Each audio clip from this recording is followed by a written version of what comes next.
This program deals with devil worship and satanic beliefs. It contains explicit scenes and descriptions of violent crimes and rituals. Americans are asking, who attacked our country? You have declared a subliminal jihad against the United States. Can you tell us why? Everything pertaining to what's happening has never come to the surface. The world will never know the true facts of what occurred, my motives. And night fell on a different world. And Iblis is thinking, I should be getting this position, not Adam, and this guy is created from dirt. And how does the army feel about you being head of the Temple of Set? And the conspiracy theorists can say what they will, but I want you to give me power over Adam, and I want you to give me soldiers and minions and all of these things. The people have so much to gain and have such a material motive for putting me in a position I'm in. We'll never let the true facts come about boys to the world. And I want you to be able to give me the ability to whisper into the hearts of mankind. And who was the grotto leader? Don't remember his name. You don't remember the name of a person who involved you in murder? now these people are in very high positions, Jack. Yes. Welcome back to Subliminal Jihad. I'm your co-host Dimitri. I'm Khalid. And today we're going to do an episode on something that I'm pretty excited about and have been for months. This is a movie that I had planned on doing a Twitter thread on back when I rewatched it earlier on in quarantine this year, and went on to watch it, I think, 3 or 4 times throughout this year. But it was such a big subject that I think the Subliminal Jihad platform is the only one that can truly contain all of the weirdness and prophetic insanity that this movie contains. That is basically, this film is a documentary that was released in 2009 called We Live in Public. The internet's like this new human experience. At first, everybody's going to like it, but there will be a fundamental change in the human condition. One day, we're all going to wake up and realize that we're just servants. It's captured us.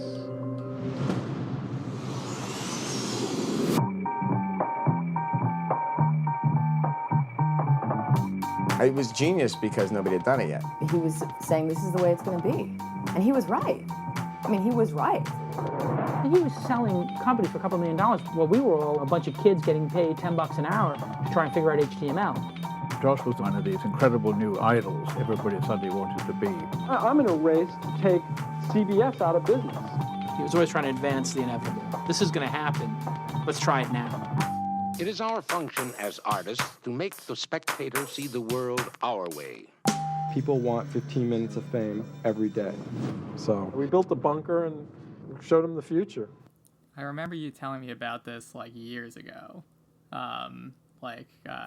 Really. We might have even watched it together back when I still lived in New York. I feel like maybe it was with my roommate at the time. But I definitely saw it around that time. It came out in 2009, and it won the Grand Jury Prize at Sundance, I think, in 2010, and was a pretty well-reviewed, kind of popular documentary. But it's kind of astounding that, like, I remember watching it and liking it and thinking that it was kind of this crazy story, but watching it in 2020, it hits so different because basically so many of the ideas that are explored in this documentary have basically come like chillingly true to an almost maddening degree. Yeah, even more so than in the past. Yeah, things have... I mean, yeah, I think that we're seeing I think that maybe the political repercussions of like the sort of mediatized life that we all lead have really come to the fore since maybe 2016. Yeah, I guess maybe that is part of why it hits different. But and I think also the thing that it's also a funny companion piece to that Netflix documentary, The Social Dilemma, which I think I watched about a week and a half ago, that I know a lot of people are talking about right now. Yeah, I mean, it's good, though I feel like all of the engineers and tech executives who are the subjects in it, who seem very genuinely and earnestly worried about the sort of social media infrastructure that they helped create, they're still kind of stuck in the matrix a little bit. And they kind of don't, they're like not paranoid enough for all of their misgivings about how the technology they built was used to kind of like psychologically traumatize and distort kind of every aspect of our society.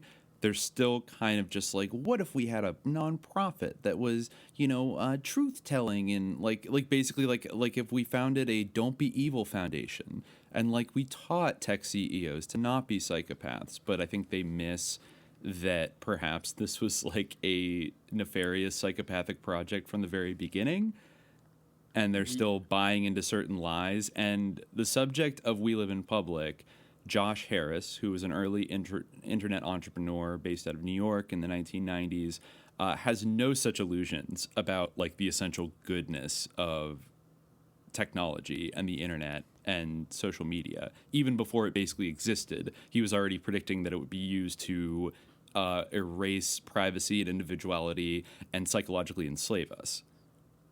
Yes. I think, he definitely had some level of excitement.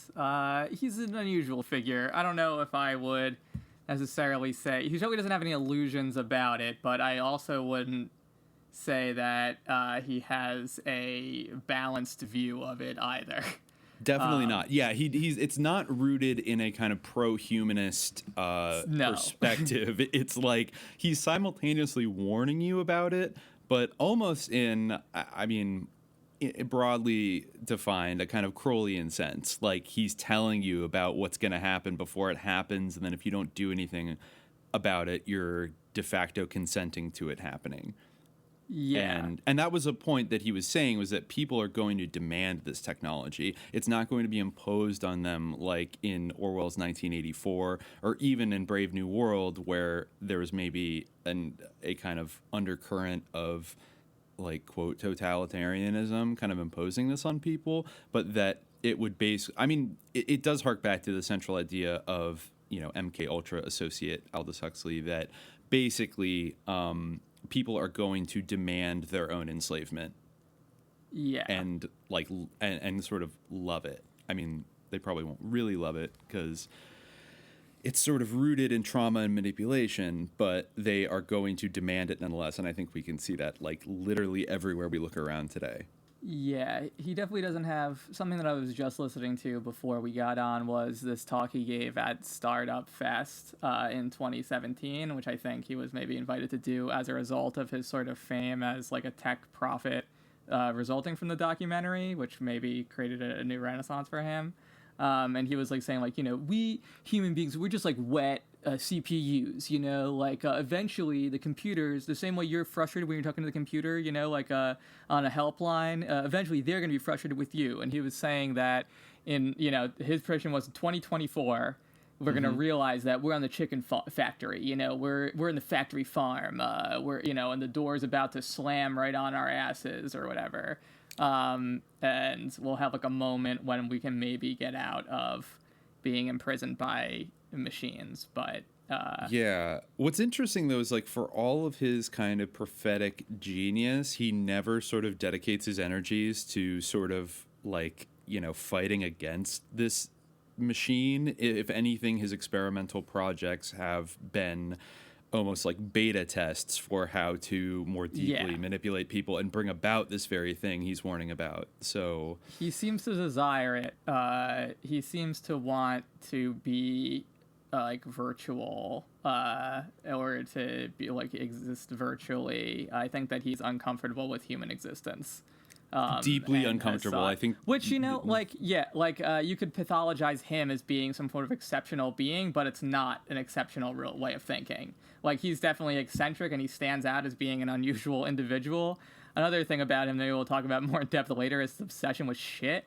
But, that I've picked up on is his, fixation with poop and, feces and, going to the bathroom. Yeah, I don't know. Oh, like yeah. I mean, like a part of his whole surveillance scheme in both Quiet and the putting Wheeling cameras in the Republic. toilet. Yeah, exactly. always. Which is just so. Who would think of that? I mean, even if Yeah. you're trying to do a panopticon, like, why go that far?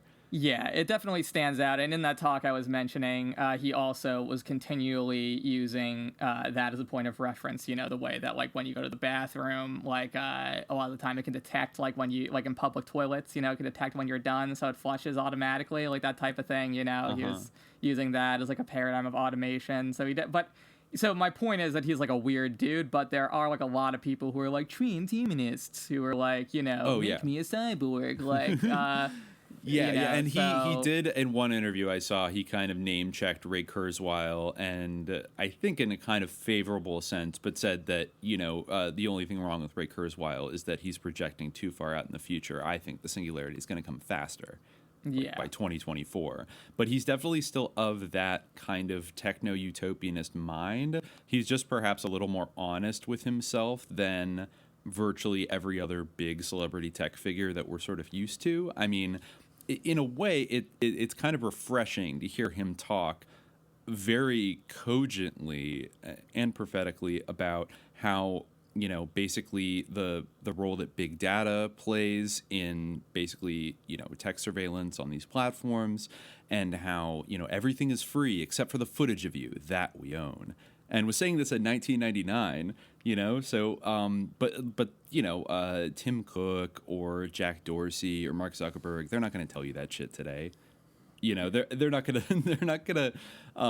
you know, they're playing a role that, you know, as Josh Harris says, all the world's a stage. So you know, they're playing this kind of benevolent part, but in a way, Josh Harris is like this merry prankster Silicon Valley brat that is always like saying the quiet part out loud.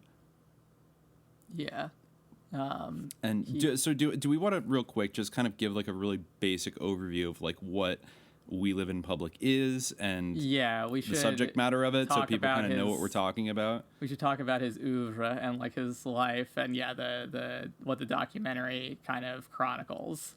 So just really briefly, like the total spark notes of Josh Harris is, like I said, he was born around 1960, grew up in Ventura, California, and got into the .com world at a relatively young age. I think around the time he was in college, and this was like the early 80s, like way before, you know, the internet had started to go public. But he eventually started a company called Jupiter Communications, which was sort of a tech consulting company that would, you know, get hired by companies to basically teach them how to hook up to the internet and integrate it into their business, and ended up making like a good chunk of money off of that.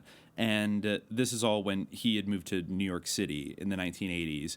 And eventually going into the 90s, he founded a really interesting project, I think you could fairly say, that was probably the first thing that was prophetic in the sort of internet media sense, which was a sort of web TV network called Pseudo, or pseudo.tv. And I think he founded this in like 1994 or 95, you know, before people even got AOL. I mean, before the kind of mass adoption of going online even started. And this is firmly like in the 56K era.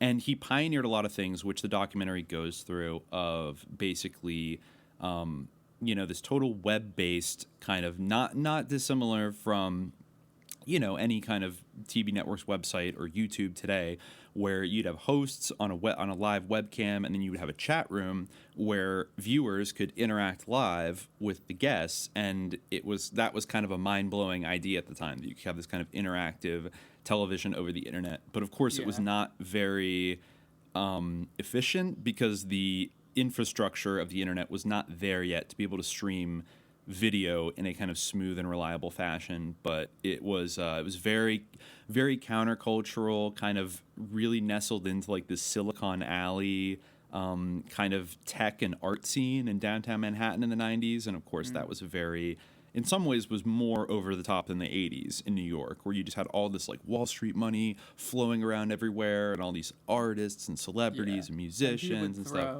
He would throw like crazy parties, and stuff like trying to invite people from all the different like art subcultures and tech subcultures in New York in the 90s, to kind of cultivate new talent for the shows he was trying to create with Pseudo. It seems like after a point, like they were able to create something kind of watchable, and it was really the earliest.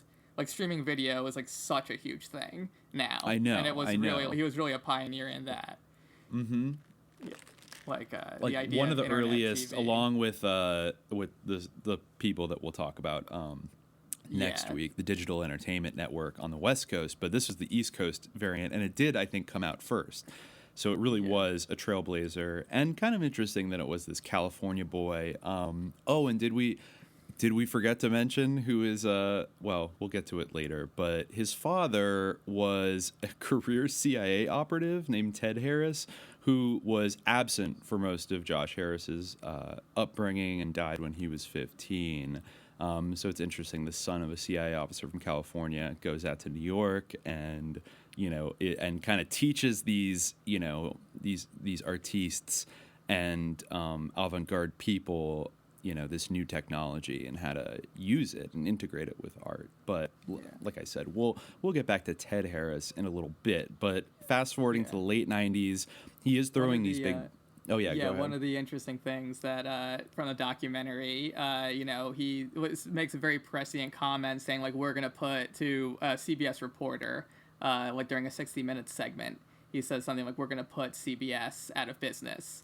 And, which is a very prescient remark. And then, he starts ranting and says something like, we're in the business of programming people's lives, like, very, like, aggressively. Yeah. And the reporter's like, excuse me, that sounds very scary. This is definitely, like, a vibe that I think he said in that same interview, in the same kind of rant paragraph of that, he said, we're going to take you guys over. That's what my bankers are telling me to do. Which is kind of a funny comment. Just I don't know. Even though he didn't have that much money behind him at this point. I mean, I think he kind of backed away from Jupiter Communications, but then it went public in the late 90s, and he still had 15% of the shares. So he basically became a multimillionaire kind of overnight and had probably about $90 to $100 million to play with. And this is like at the height of like the crazy like pets.com like 1.0.com boom, where anybody with like a vague website could get a bunch of venture capitalist money and like go crazy with it without showing how they're going to monetize it. Kind of an early form of what we saw in like this last decade with all these unicorn companies that like WeWork and like Uber that are like never profitable but like take over the entire the whole sector of the economy, basically. The way that one dude kind of described in the documentary was that we became millionaires because we knew how to hook up a modem. Yeah, exactly. And they went from being kind of these outsider nerds, and Josh Harris was kind of this like socially awkward, geeky, maybe on the spectrum a little bit. I wouldn't rule it out. And he, in one of the documentaries that you sent me, he invited that kind of speculation. He was quizzing people in a sort of a follow-up documentary from the filmmaker, a short follow-up documentary by the filmmaker of We Live in Public. He was, he had taken up boxing. We'll get into that later on, but he asked someone do you think that I'm retarded, have Asperger's, or am I autistic? Direct quote, not to use the R slur, just, quoting him. And let's see, he also, I think it also, it bears mentioning really quickly that in, I think, 1992, he started experimenting with video art, and he made a CGI music video using very kind of early, motion graphics and stuff. It was called Launder My Head, and it appears in the We Live in Public documentary, and it's like a very early 90s, like MS-DOS era kind of, cyberspace animation of these humanoid figurines with TV set heads that are dancing around in unison and have lyrics like come form with us, conform with us. Yeah, it's a very creepy video. It has a very Max Headroom type of vibe. I don't know if it was before or after that, but it definitely has that kind of like early CGI dystopian vibe. Yeah, and kind of MK Ultra kind of vibe. Yeah, it's very, very creepy. Like it's trying to hypnotize you or something. Yeah, it's like these people with TV heads, and they're all like dancing in a very like sort of hypnotic, robotic way, like launder my launder my head. And then another quote like, "We're your conscience. We are not conscious. Launder my head."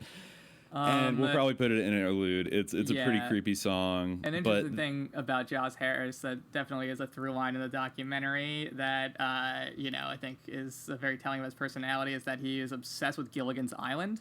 Like super fixated with it. I mean, it was interesting. It was an interesting part of the documentary, seeing him kind of talk about his childhood and how he felt that he was in many ways like raised by the television. Because I think that that's an experience that people who are like of our generation can relate to like even more fiercely. Like the idea, I remember like I thought of as I was watching that being in high school, I was in a social science research class, and there was this one kid in the class who went by like Invader Tim.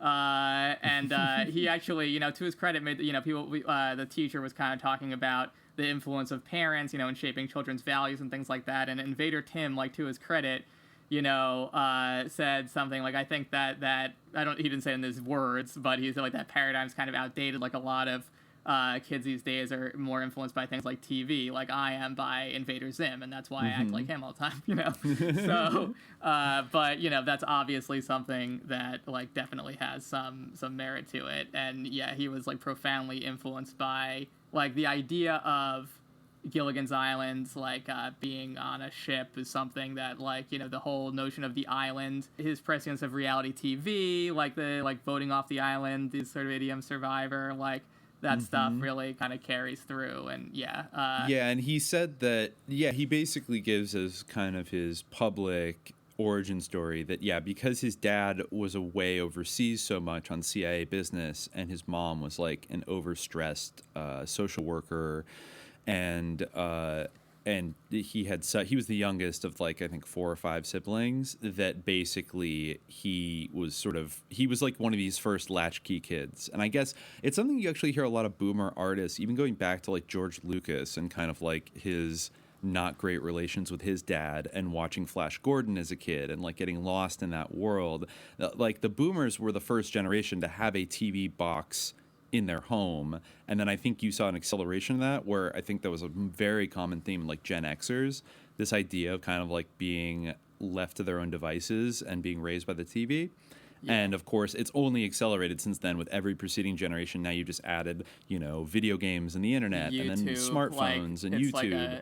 It's like a public health crisis almost, like people's ideological formation on YouTube, because the algorithm like programs them to be like a political extremist or whatever. Like So it's kind of I think in some ways I think at one point Josh Harris describes like Gilligan's Island as kind of like low tech sort of I don't know if he calls it brainwashing, but kind of calls it like the very first iteration of shaping people. He makes a point in a book that was written, I think it just came out a year or two ago, which I got to flip through a little bit. I'll mention it in a second when I can find what it is. But he talks about how the structure of commercials on television in that era created a kind of dissociation from getting fully invested in the narratives. And so television could always be a little bit like it fell short of like fully engrossing you, because you just instinctively learned, like it conditioned you to know that no matter if there was like the most dramatic thing ever was going on in this TV show, that it was going to cut away at a moment of high tension. And that he almost described it in almost kind of like Skinnerian or Pavlovian kind of way, that it like trains you to be like emotionally distanced from dramatic events, even if you're that term like cathexis, like even if you're forming like a strong cathexis with like the TV box, it bumps you out of it and then fills the interruption with ads for commodities.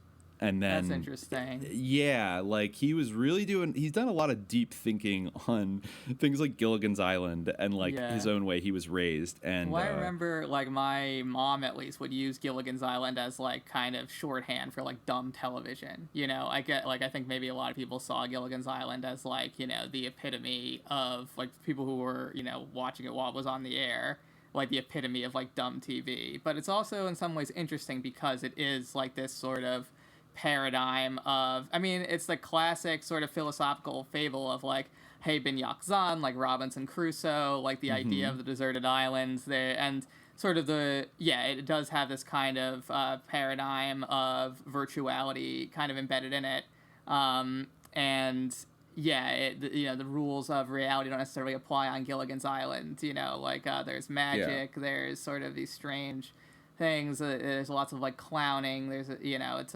it's a paradigm of theater in a way, and that's another interesting thing about Josh Harris is that he's kind of very like theater person too. Like he's not just like a tech guy. Well, it kind of happens later on that he does this sort of pivot, but in emphasis at least. But I think there's always something kind of performative, and even though he sort of described himself as an artist, especially after the tech bust in like 2001. But he, you know, going from his obsession with Gilligan's Island as a child and then founding Pseudo, and then, of course, like leading up to what he would become best known for is, you know, this art project in 1999. It has, you know, it's very... and his dressing up as Luvvy the Clown. Yeah. And the all name these of things. The company being Pseudo. He would later sort of claim that the whole company was just one big art project. Which the name kind of does in some way almost suggest, but it is an interesting name. Yeah, and that's a really interesting anecdote, and he doesn't seem to have abandoned that persona, because I definitely watched a talk by him that was like from 2013 or 2014, and he was still referencing Luvvy, but that was like a thing where kind of towards the end of his time as sort of this like whiz kid at Pseudo, he started to adopt this persona of Luvvy the Clown, who is like a very... We've talked about like the nature of clowns, or clowns is sort of emblematic of our era, and the sort of, liminal quality of not only clowning and masquerade in general, but of especially the sinister dimension of clowns. And certainly this is like a scary clown. Like very scary clown. Yeah, in the documentary it says that, or people remarked that he... he was perplexed that people found it frightening because he wanted it to be sort of amusing and funny. But it was like a disturbing clown, and apparently he would start going to like board meetings and stuff in this clown persona where he would just be like, "I'm Luvvy," like, you know, and boing, like stop boing. talking in full sentences. Yeah, and that talk he where he does that boing thing and says that he's Luvvy. He calls Luvvy his virtual self. Yeah, which is again in a bizarre way like very prophetic, because now people go on social media and they create virtual versions of themselves. Yeah, they create avatars, and everybody's a clown in a way. Yeah, you know, everybody's masquerading. Something that I think is similar to Luvvy is like Jomny's son. Like, I'm an ale bean. Like, you know, the real dude that's like Jomny's son is like not, I assume, like that, but he's got like a ton of like fans and like published a book like about like, I'm an ale bean, you know. Didn't he come out of the same like alt-lit milieu that in New York City and Brooklyn that like Tao Lin and like Steve Rogenbuck and all those people I don't really know, kind of but I came guess out that of? would make sense. Yeah. Yeah. Like, it's and very he's different just like, vibe than Tao Lin. Tao Lin is like, you know, I mean, I guess I'm not going to say that the ale bean stuff isn't like kind of date rapey and weird, but a little bit less dark maybe than Tao Lin. At least on the surface. I don't know. But they emerged kind of in the aftermath of the same stew of this like art scene that I think would go on to kind of get parts of it would get repurposed and commodified and turn into like Vice culture. Like there's a lot of and we saw some of the people involved with the We Live in Public project would go on to be like edgy photographers for Vice. Launder my head. Launder, launder, launder, launder, launder my head. Conform with me. Conform with me. Conform with me. Conform with me. Launder my head. Launder my head. Launder Launder, launder, launder, launder, launder my head. You turn me on. You make me live. You turn me on. You make me live. You turn me on. You make me live. Launder my head. Launder my head. Launder, launder, launder, launder, launder my head. I am your conscience. I am not conscious. I am your conscience. I am not your conscious. conscience. Launder my head. Launder my head. Launder, launder, launder, launder, launder my head. We are here to tell you how we tell you how to live. How we tell you. How we tell you. How to live. Launder my head.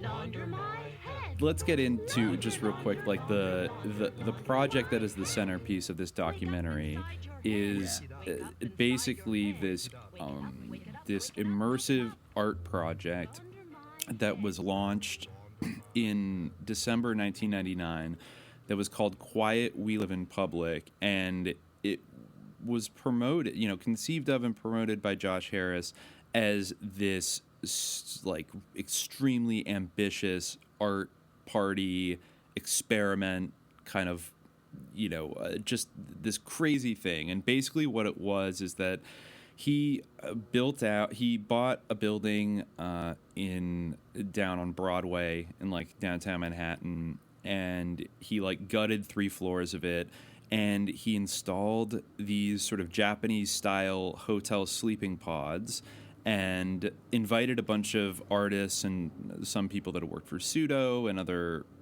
big names in the Manhattan art scene at the time to build various installations. Like they built a kind of temple, they built a kind of cafeteria, and the idea was they invited 60 people. A lot of them were like European artists who had been reached out to basically live for, I think, at least 2 weeks, but kind of for an indeterminate period in this underground place where they'd be allowed to leave, but like you couldn't leave and come back. So basically you were kind of in it and stuck in this it's very Gilligan's Island kind of place. But the real kicker is that he wired the entire place with CCTV cameras. And so every pod had a camera and a TV monitor and like a remote. And every pod, little TV station could be watched by everybody, and you could flip through the channels to see what was going on in everybody else's pod, in all of the main rooms, and even in like the bathrooms. Like we said, he even put cameras in the toilet bowls. In toilets, there was like a clear shower. Like literally, he annihilated people's privacy completely. Like everyone ate. It was kind of like a weird. Like, everything was free, there was free dinner, like, the cereal bar, like, an alcohol bar, drugs, like, whatever you could want. It was sort of like this weird Brave New World type utopia. There was even, like, a Church of the Millennium where apparently he would give sermons. I really wish I could see a little bit more of the content of those sermons. You see him give, like, kind of a little bit of one of them in the documentary, but that's as much as and there was a kind of a holy shrine that one artist built, and I wasn't able to look in kind of like the persuasion of it, but I think it was kind of pan mystical, religious, esoteric, whatever, but like nobody was allowed to go in. Yeah, and another weird thing about it is that, like, in addition to like there being cameras like in the shower, like in the toilets, there was like a huge arsenal and a gun range. Oh yeah, a very sketchy artist named Alfredo Martinez, who we'll probably dig into in a minute, set up this huge gun range, and I guess was able to get a film permit and kind of like work the system a little bit to basically say we're filming a movie down here, and it was full of like automatic weapons, like Uzis. AK-47s, and a huge arsenal. Like, and this this kind of factors into the dissolution of the whole thing, like later on, but this is like on the cusp of the year 2000 when everyone's kind of expecting Y2K. So there was kind of like this underground bunker, like armed to the teeth, like feel. It was very, very weird, like sort of Heaven's Gate vibe. Doomsday and of course vibe. Heaven's Gate had happened just a year or two prior, so people were kind of on the lookout, and especially the convergence of like Y2K panic kind of created this very sort of spooky dynamic. And of course, situated right next to the gun range were interrogation rooms. Yeah. Because not only did, they have people come apply to this thing, they asked them to give over like tons of personal information. It honestly sounded like Scientology auditing, where you had to give your social security number, like all of your personal information, and then they'd ask you like these personality questionnaires about have you ever been a drug addict, have you ever been sexually abused, like have you ever attempted to commit suicide, and have you ever been arrested. And then they had this kind of like secret police, like their artists and volunteers, wore these like fascist, like Gestapo uniforms. Yeah, everyone had to wear like a monochrome uniform, like a weird outfit, like who was. Yeah, it was kind of an orange and silver kind of space age jumpsuit that everyone was assigned, and so everybody could only wear that. But then you had this like secret police component, which was kind of the other aspect of this experiment, which was that he was going to obliterate everybody's privacy. And then use a kind of I think he described it as a kind of like Stasi Gestapo kind of totalitarian police state apparatus that was not only going to like maintain order, but like pull people in periodically for psychologically harrowing interrogations. Yeah, and definitely that was part of the point. Like his whole thing is like, the internet's going to destroy people's privacy, it's going to put us on a chicken farm. And this was like this twisted, sadistic, like realization, like, very like sadistic realization of that future. Like one of the really gripping or upsetting parts of the documentary is from the interrogation chamber. This woman is asked if she ever attempted suicide, and she replies yes. And he's like, how did you do it? She says she tried slitting her wrists. And then they're like, model for us the speed that the razor traveled across your skin or something like that, and she has to like reenact. And she's like crying. It's really disturbing. It honestly is like, that's disturbing. It's awful. Like why? And the guy who was doing that, just to mention, was a quote in the documentary, which I think the documentary does a great job of capturing all of this, but I think it's still kind of like Social Dilemma. Like the filmmaker was friends with all these people, so it was like a little bit kind of there's credulous a lot about more them. I wanted to see. Like it becomes like very frenetic and like unclear once things start going to hell in the underground bunker. This guy who's running the interrogations is a Iranian German national named Ashkan Sahihi, who's a very like cool artist. And he's billed in the movie like his little lower third is quote interrogation artist, which is just hilarious. There was another one where it was like torture artist. Like there's another guy who was like a torture art. It's like what the fuck does that mean? There was a very weird like hodgepodge of people in this. Like one of the weirdest like people involved that I saw in the documentary was an 11-year-old child who was just like, I didn't know I was gonna have to live here, but I knew I was gonna get to shoot guns. And it's like, is this someone's kid, or was he just like let in here? But like, so there was all sorts of like like eclectic people. But there are also there was a director of PS1 MoMA was also there. There must be a pod for me. I have to say she was one of the most insufferable people in the entire documentary. Well, she's like, this is the place to be. Yes. What do you mean the pods are full? Like, no, there's a pod for me. Yeah, that's Alana Heiss, who is just, yes, and I started referring to Mr. Oz, where are you?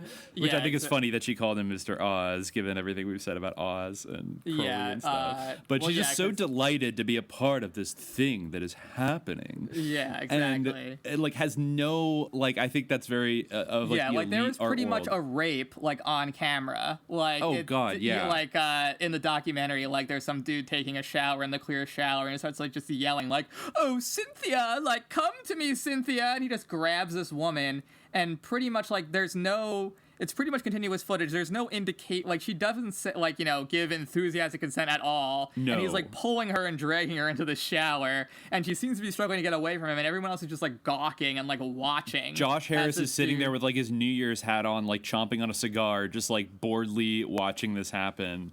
Yeah. And doing nothing. Yeah. Which actually, So- well, we can get to in a sec that actually the whole. So just the timeline of this thing. So he launches this thing with about 60 people, and it ends up going on, I think, for about 3 weeks, and basically it reaches its apotheosis on New Year's Eve, Y2K, and then I believe in the early morning hours of January 1st. Yeah. The NYPD riot squads show up and bust down the door and like aggressively kick everybody out, and then it's just like over. All these people in jumpsuits are just like out on the street.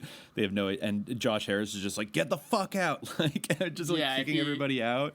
The way the documentary says it is basically that the police had believed that it was some kind of doomsday cult, and then when they came in, they see like this altar and like this church and like all these guns, and they're like, well, like this checks out, like, you know, so we're breaking this up.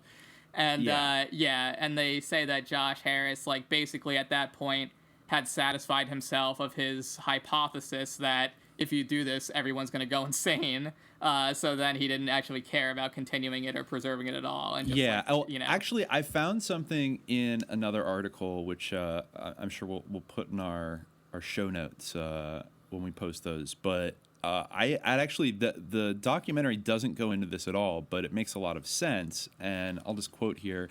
That lost from official accounts of Quiet is the detail that Josh had recruited subjects on a promise of $100,000 for anyone who could survive to the end of New Year's Day, That's meaning interesting. any or all of 60 struggling and somewhat desperate artists, including a generous number of performance artists for whom shamelessness and immunity to attrition were not just matters of pride, they were job descriptions. So basically, yeah, like he offered, and I mean, when you're talking about this as an experiment, that's an important detail to leave out. Oh, like, yeah. Because it makes sense, like, why people, like, actually the Momo lady, I remember when, like, later on he called her up trying to promote some project he was doing afterwards. You know, she was like, it's you, Mr. Oz. Like, are you here to give me a lot of money? Like, it explains why she would expect to be given a ton of money. I thought she was just being an arrogant kind of artist, like exactly, elite artist but who. No, maybe she actually was like, you owe me like $100,000. Like, that's what every bougie artist in New York does when like a billionaire calls them. Like, oh, are you here to give me money?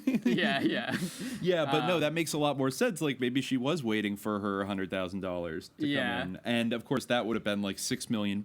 And I think he said that he spent like maybe $20 million on this whole project.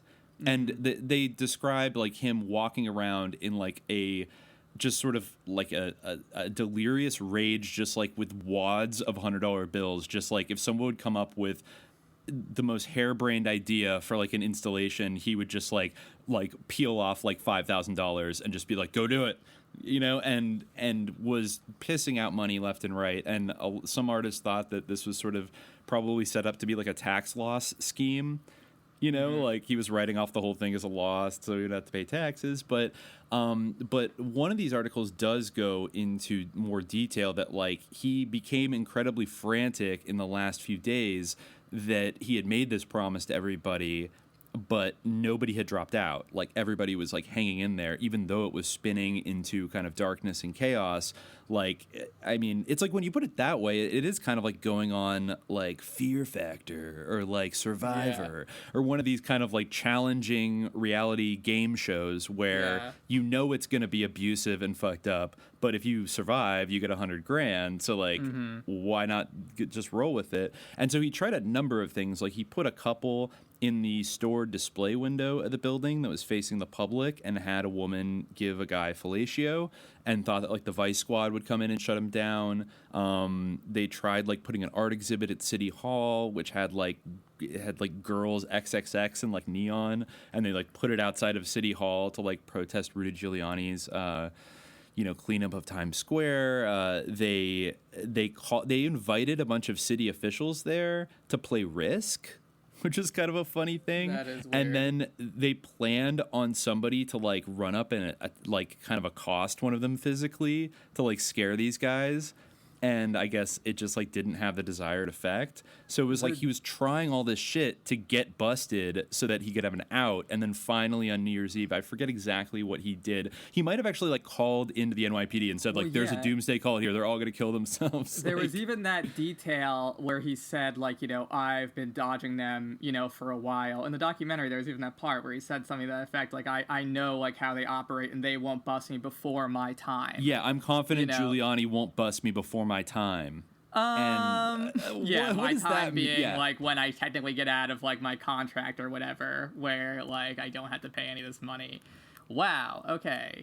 Yeah. And you know, he's one of these guys that often alludes to having kind of like inside connection. I mean, he's very theatrical in that way, where he likes to kind of play up how powerful he is or who he's kind of in the mix with, especially at that time. So, you know, he and I guess through that he kind of got away with it and didn't have to pay anybody.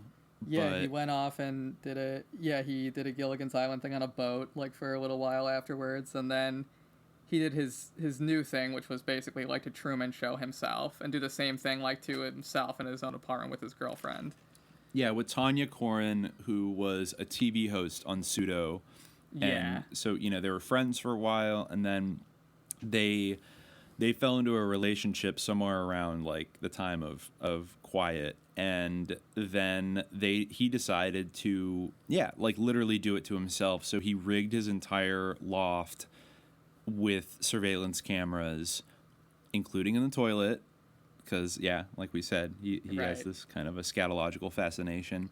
And they basically launched a website which I think was called We Live in Public officially, whereas the other project was Quiet We Live in Public. So this is just We Live in Public, and started a kind of webcam website that was had the same concept that the Pseudo, they had pioneered at Pseudo, where there was a chat room and the webcams that I think were like sensor activated, so you could see where they were at all times. And they did that for a few months, and I think at first they thought it was cool. And I mean, this is very similar to like YouTube stars or like YouTube channels today, right? It's like or a hyper version of being a YouTuber and like getting involved in some drama. Like you know, basically their relationship eventually like there is a scene in the documentary where he basically like grabs her like in a, like trying to get sex like in a like, you know, a not acceptable manner.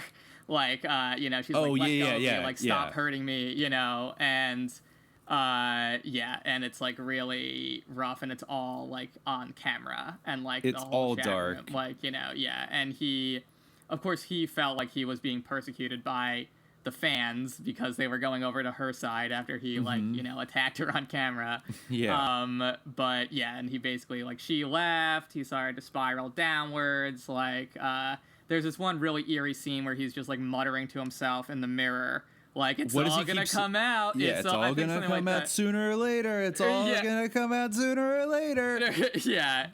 And so many of the eerie scenes, like, of these, you know, meltdowns or these fights that he's having with his girlfriend are against the backdrop of this massive, like, Andy Warhol-esque Gilligan painting that he has, like, and people actually had compared him to Andy Warhol, saying like, oh, he's doing The Factory or whatever, you know, like the Warhol of web TV, you know. So everyone definitely thought of themselves, everyone was participating in this whole milieu, definitely saw themselves as kind of the 90s version of Warhol's whole scene. And also the We Live in Public webcam project happened against the backdrop of the massive .com crash of 2000. He basically lost everything. Most of his money, basically. And so everybody was like watching him on the webcam with zero privacy day by day, as like his like lawyers and financial managers were like calling him and telling him that like all of his, you know, all of his stocks were worthless, and just like really, really, bad vibes all around. And eventually Tanya Koren like left after a few months because their relationship, like spiraled downward. And he eventually, I think, pulled the plug on it and went up to upstate New York to buy an apple orchard. Yeah, basically, well, he always, like, retroactively, like, casts everything that he's done as somehow, like, I meant to do that, where, like, Pseudo was just an art project, and my relationship with Tanya wasn't real, you know, she was my Truman Show fake girlfriend, you know, I've never really been in love, so yeah, then he went to go to the apple farm, one of the big points the documentary makes is that he, like, cut off all contact with his family and just sent his mom, like, when she was on her deathbed, this, like, very callous video from the apple farm. And I remember the quote from the documentary where, you know, he's talking about how he's cut everyone off and, like, you know, they can't have me or whatever. He says, like, how about them apples? You know, having, like, this sort of, like, clownish persona. Like, you can tell he still, like, loves the camera. He, like, you know, even though he's doing this sort of monkish, like, I'm in isolation. It's interesting because it's almost like a stereotype in a way where he's, like, doing this radical unplugging thing. And after that, you know, he goes to Ethiopia, which kind of ties back in with his dad. But, like, yeah, it's the same thing where it's like, oh, this is pure humanity. You know, I'm unplugged. There's, like, this one very eerie quote that he says, which is, like, you know, I'm, like, seasoning myself by, you know, doing all these travels. And, you know, and he says, like, if you eat me, like, you know, I don't just want to be a Big Mac or whatever where I'm just, you know, consuming the internet and TV. You know, if you eat me, it's going to be a memorable meal. And it's, like, this whole thing of, like, he says I'm well spiced. Yeah, the human chicken factory, like, all this stuff. It's all very, like, but at the same time, like, these, like, themes, again, there's sort of a prescience to the way that he talks about them. So yeah. And just to, like, read a couple of quotes that he says in the documentary and in various interviews around the time to drive home, like, how accurate he was in this whole experiment. He basically said about Quiet We Live in Public, this will be the most important millennial experience in the most important city in the world. The 1984 worldview is in the works. 2000 is a nice marker. Before Big Brother and after Big Brother. Man is the evolutionary king of the jungle, but there's something else happening. You can call it the machine age. You can call it the next coming of Christ. Mankind is going to be marginalized. You know, he also says that Warhol is wrong. Everybody wanted 15 minutes of fame in their life. He said, our view is that people want 15 minutes of fame every day. The citizens will be conditioned not just to tolerate surveillance in the future, they will expect and even demand it. And he said about Quiet, he saw the significance of the fact that, quote, they could stimulate the lab rats in two directions, with Podwellians being watched, but also able to watch each other, implying the question, will this lead to self-policing or anarchy? He also said the cogito ergo sum of the 21st century is, I am watched, therefore I am. A European writer demanded of him once, whatever happened to nonconformity? He grinned. It went out in the 60s. The next century is about complete conformity. We're in the business of programming people's lives. At first, everybody's going to like it, like when the radio came, when the television came, this new human experience. But as time goes by, you'll find yourself in these more constrained virtual boxes. The nature of the net is that people want their fame on a day-to-day basis rather than in their lifetime. One day, we're all going to wake up and realize that we're just servants. What we're really trying to do is figure out how to reweave human relations. So, yeah, you know, I mean, those are all pretty damn accurate. Yes. I would say. And that was, you know, that was 5 years before Facebook. I think, didn't he even say at a point in 1999 that, like, in 5 years from now, he did say at some point something basically that, like, everybody's going to join a social media thing in, like, 5 years and connect to each other. And it was, like, exactly 5 years before Facebook. Very eerie. Which, of course, is, you know, bankrolled by Peter Thiel and all those other people. It's interesting because on one hand, like, it's sort of these, like, you know, standard kind of predictions about, like, social media and, like, interconnectivity, but then he'll always slip in, like, these, like, you know, humanity's going to be marginalized. Like, one of the things I remember even from the documentary, which was made, you know, came out in 2009, and most of the materials from even much earlier than that, he said something like, you know, lions and tigers used to be kings of the jungle, you know, which really isn't true. Like, neither their habitat is the jungle, but I digress. Yeah. Like, you know, proverbially they're kings of the jungle. That's going to happen to humanity. You know, we're going to end up the same thing in zoos. You know? I fear that we've fallen into the same trap. Yeah. As lions and tigers. Yeah, we're no longer going to be the top of the food chain. This technology is going to be the top of the food chain. Yeah, that's... eerie and upsetting and scary. So yeah, like, but again, he just makes these sort of nihilistic pronouncements. And I mean, I guess I kind of can understand that, especially from the point of view of someone like him, who I don't think really values humanity as anything more than like a sophisticated computer. You know, but like, you know, like if there's anything that can be done to really stop this, but it is, you know, a scary thought if he's correct. And he has shown a certain prescience in the past. Yeah, and just to mention, because I think, you know, when I watched it again in 2020, I knew a lot more about CIA experimentation and the U.S. government doing kind of things, whether, you know, we've talked about the acid test parties at Stanford, which definitely have a resonance to Quiet We Live in Public, where, you know, you're testing out different types of audio-visual stimuli on people and trying to experiment with sort of new forms of social interaction and formation. And at the time, the technology they had at their disposal were psychedelic drugs like LSD. But I think at one point he did say in another interview something along the lines of, like, back in the 60s, you needed to give people psychedelic drugs. Like, now you don't need to give them drugs because the internet is the drug. Yeah. And it has a similar kind of psychological impact. And it's worth mentioning, like, one of the people I don't think I mentioned yet, who it pops up in this documentary, like, very casually, and it's kind of like, whoa, wait, like, what is this guy doing here? Is a guy named Dr. Harold Kaufman, whose lower third describes him as CIA psychiatrist, who is, like, consulting, kind of advising Ashkan Sahihi and the other security services people on how to conduct, like, psychologically abusive interrogations and break people down. Yeah, I noticed that. That was very strange. Yeah, and just kind of and his son Nicholas Van Egton also, I think, was a citizen of Quiet and participated. Nicholas Van Egton, okay. Yeah, a son from his first marriage. And I tried to look up this guy. It wasn't really easy to find a lot of information about this dude. I did finally source, like, I found his obituary, and this guy, Harold Kaufman, he died in 2010. He was born in 1932 in Elizabeth, New Jersey. He graduated from Harvard in 1954 and Harvard Law School in 57.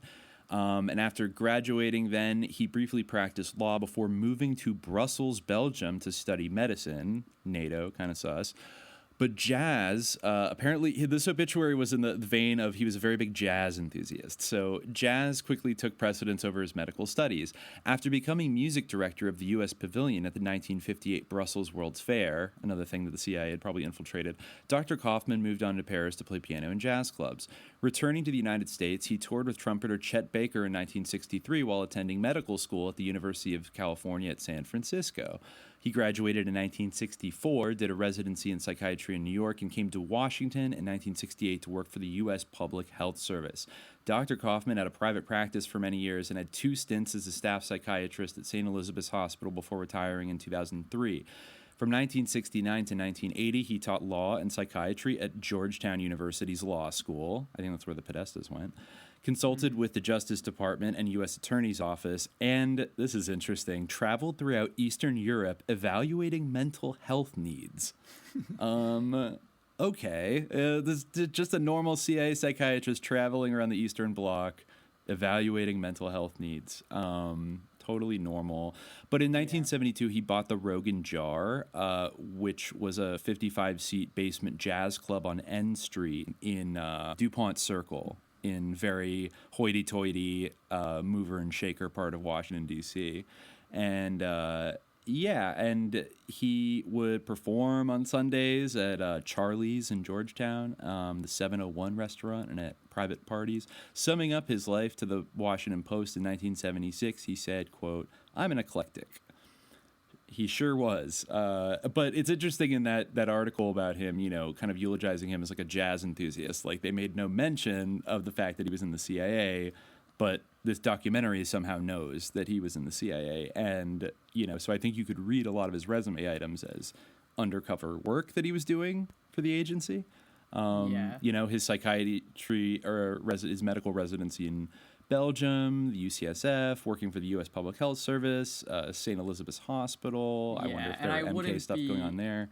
I wouldn't be surprised if like that were true of a couple of people who were involved in Quiet / the Bunker We Live in Public experiment. Like I think Akshkan Sahihi is also very suspicious, especially like doing a Woman of the IDF portrait series. Oh like, God, like it's really it's hard to find a sort of better kind of sus bougie decadent art world figure than Ashkan Sahihi.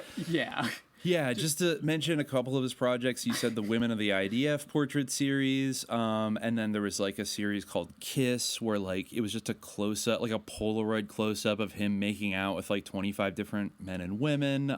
Probably the most notorious series that he did was called Come, which was a portrait series of people shortly after they had been ejaculated on to their faces. You know, so brave. And I read a good like art world review like ripping this shit apart for like when he promoted it, being like, this is actually about the pervasiveness of pornography in our culture, and like it's meant to make people think. And it's just like, okay, this is like fucking it's sketchy. ironic. Yeah, it's ironic porn. Whoa, crazy, bro. Like, wow, it makes you think. And then, of course, but maybe his most notorious one was a photographic series called Camp X-Ray Guantanamo, which is unavailable online, but I'm really curious as to how he got access to go to Guantanamo Bay and take a bunch of pictures.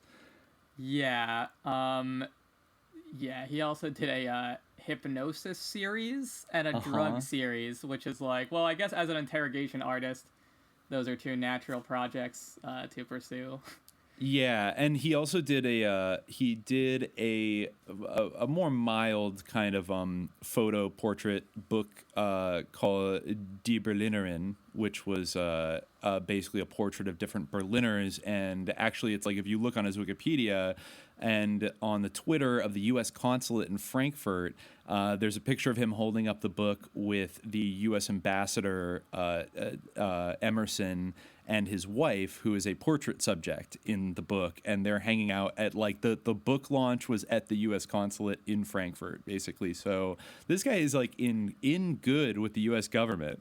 I mean, they just love this guy and his cum portraits and. I'm an alligator. I'm a mama, papa coming for you. I'm the space invader. I'll be a rock and rollin' bitch for you. Keep your mouth shut. Maximizing the space for the most amount of human beings crammed into one confined area. It's very frightening, and it reminds me of slavery. What can I say?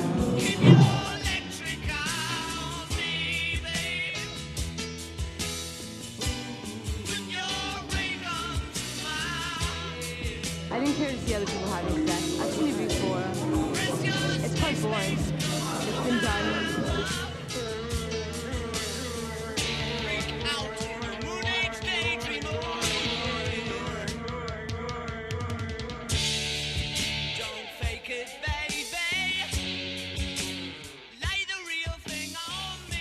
Speaking of like sketchy Josh Harris like peripheral connections, like since We Live in Public kind of ends in 2000, it might be good, or the experiment kind of ends in 2000. It might be good to mention now his like kind of weird tangential 9/11 link via that art collective Gelatin. Oh God, and the bee thing. Yes. Yeah. This was kind of mind-blowing because I knew that this had happened, but maybe just the way I had read about it in previous articles, I thought that this was just sort of a strange side episode in Josh Harris, but it actually ended up being kind of, at least the way Josh Harris describes it later, like a formative event that precipitated kind of his downfall and his need to like go on the run from like, I don't know, shadowy forces in the U.S. government. And it even connects to, in a way, it is very 9/11 as mass ritual-esque. Yeah. Well, basically, like, there was an art collective that was renting a studio on, like, the 91st floor of the World Trade Center. I want to say the North Tower. I think so. And, you know, anyway, the 91st floor. And basically, they were sharing the space with other artists, but they concealed what they were doing using like a cardboard edifice.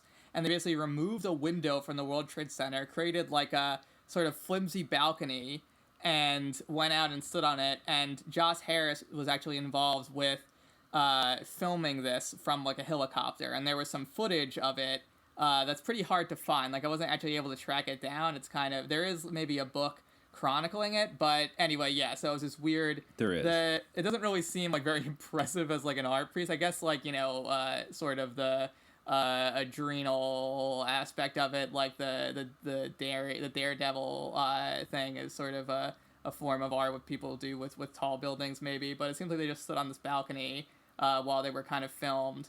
But yeah, of course the 91st floor of the tower was and kind of a pivotal point in 9/11, he not only rented a helicopter to film it from the helicopter, but he also rented a suite in the Millennium Hilton Hotel, which, as we discussed in the 9/11 episode, was kind of modeled after the 2001 obelisk, and also kind of resembles like a smartphone, like a Black Obsidian smartphone. So that's another like he was observing this kind of artistic performance art ritual from the Millennium Tower, and then I can't remember if he was in the helicopter or in the hotel suite, but like, he paid for both, and this happened in March 2000, so you know, like a year and a half before 9/11, and at the time, actually in August 2001, there was a New York Times article, Balcony Scene Unseen, atop World Trade Center, episode atop World Trade Center assumes mythic qualities, from August 18th, 2001, a mere 3 weeks before 9/11. And I think in that article, Josh Harris is basically bragging about his affiliation with this project, which, by the way, was by the Austrian, Vienna, Austria-based art collective named Gelatin. Originally spelled Gelatin, but then they switched the A to an I in the 2000s. But there were these which four is also guys. Weird. Gel explosives. But C4. Well, that like they were concerned because they sort of removed the window, and like that was illegal, obviously. And they, I guess, were on like art visas or student or like work visas or something, and they were worried about that. And I think maybe actually one of them. No, I think that there was some drama that maybe one of them was deported, but he actually wasn't.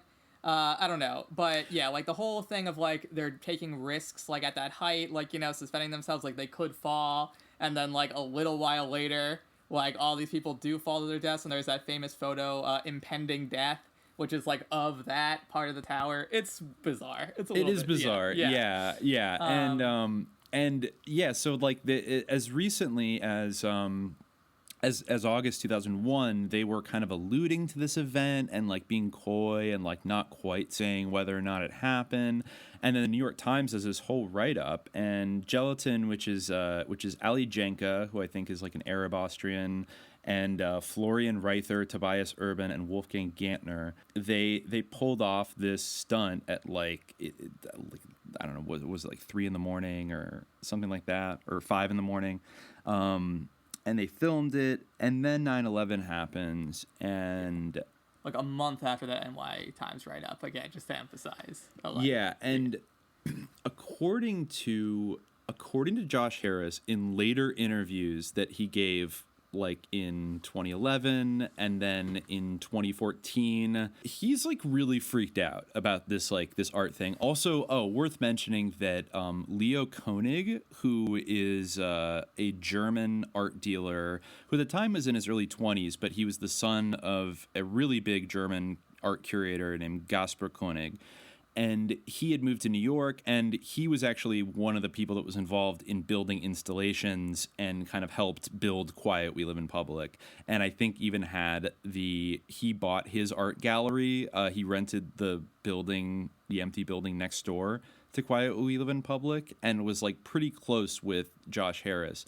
And at his gallery, he was planning an exhibition for what Gelatin called the B thing. That was the name of this World Trade Center stunt. And the opening night of the exhibition was planned to be, I shit you not, September 11th, 2001.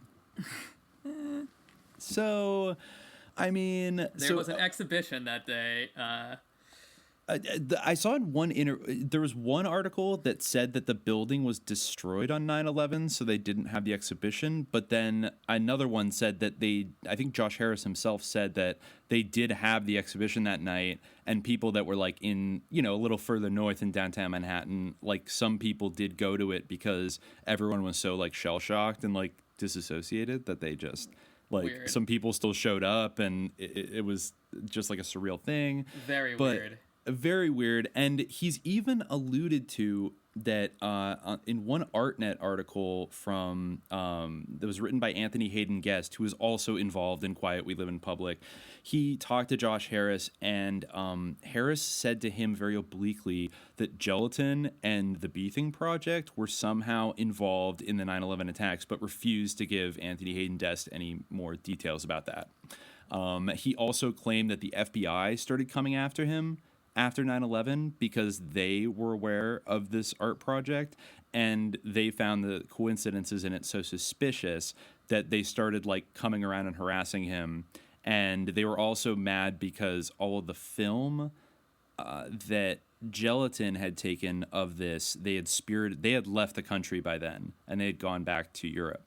So I guess Josh Harris had a secret film copy of maybe the helicopter ride somewhere that he had stashed away, but the FBI was very keen on getting any video or photo evidence of Gelatin's art project, and I guess they thought, in Josh Harris's words, that because one of the people in the art collective was of Arab descent, that there might be like something there, but it's just and then I guess Leo Koenig, because he was sort of sponsoring these guys and exhibiting them, he basically tells a very kind of different story that basically like obviously that had nothing to do with 9/11, but he is also oblique about it, and like maybe we don't want to talk about this so openly, like he kind of plays this kind of character of like mysterious art dealer guy, but doesn't seem comfortable talking about it. Harris also recounts this bizarre story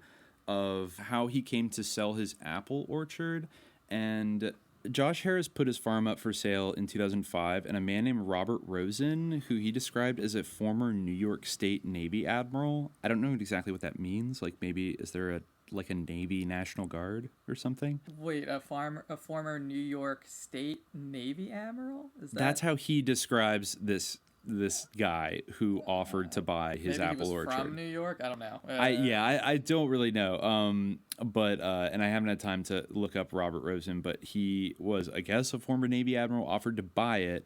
And this article says that negotiations were painfully slow, so Harris flew off to Panama for a month to shoot a film. He says just before the gate closed on his flight out, a catatonic guy who looked like he'd taken too many Xanax sat down next to him. 1 month later, just before the gate closed on his flight back to the States, that same man sat down next to him, steadfast and sober. The day of the closing came. It's a public closing in New York State. Harris is there, his brokers are there, the title insurance reps, secretaries, and Harris's lawyer. Just as Rosen signs the paper, he looks up at Harris and says, "Wherever you go, whatever you do, we'll be watching you." And Harris says there's only been 2 times in my life when my knees buckled. At that moment and the first time I joined the Mile High Club. He's also just one of those pervert losers who's constantly mentioning me likey Aruga, that's really that is definitely his energy. Aruga. I guess there is a New York naval militia, the naval militia of the state of New York, under the authority of the governor of New York, so maybe that's what it was referring to. All right. So he thinks he's been followed for years, and shortly after he sold his apple orchard, he pieced out to Ethiopia for a number of years, which is where the We Live in Public documentary ends, where he's living this very unplugged life in rural Ethiopia. And even though, again, it's one of the things that this documentary fails to bring up or doesn't fully contextualize is that it's not random that he went to Ethiopia to run away from everybody, because he lived in Ethiopia in Addis Ababa for 3 years when he was a child, when his father, the CIA officer, was stationed there. So he described that as one of the happiest times in his life because it was like the only time that his dad was around most of the time. So it's like an interesting loop back to like the son of the CIA agent goes back to where his father was stationed, and that's when he says all those things about not wanting to be a Big Mac and how he's well spiced, and if you eat him, it's a good meal. But still seems to be kind of paranoid that like Western intelligence people are like keeping an eye on him. Well, I mean, maybe he was hiding from them, but he definitely was also at that time, by his own admission, hiding from creditors. Oh yeah, that's true. Like he blew most of his money and just ran off to Ethiopia to live on the cheap for a while. He had negative money at that time. And he was, I guess, coaching an Ethiopian basketball team, or something, of kids. Yeah, not like the Ethiopian team or whatever. And had a very was so had a lot of effusive praise for the ancient Ethiopian culture and their way, like how deeply rooted and like human their ways are. I mean, it was a little bit Boy Goes to Africa, but it was very Boy Goes to Africa. I mean, yeah, it was very much Boy Goes to Africa, very oh, I need to get in touch with my spirit. It's almost a cliche. Same thing with the apple orchard. Got to unplug. I'm gonna go rediscover. Yeah. Although, I will say that the only full manuscript of the Book of Enoch is in Ge'ez, the Ethiopian.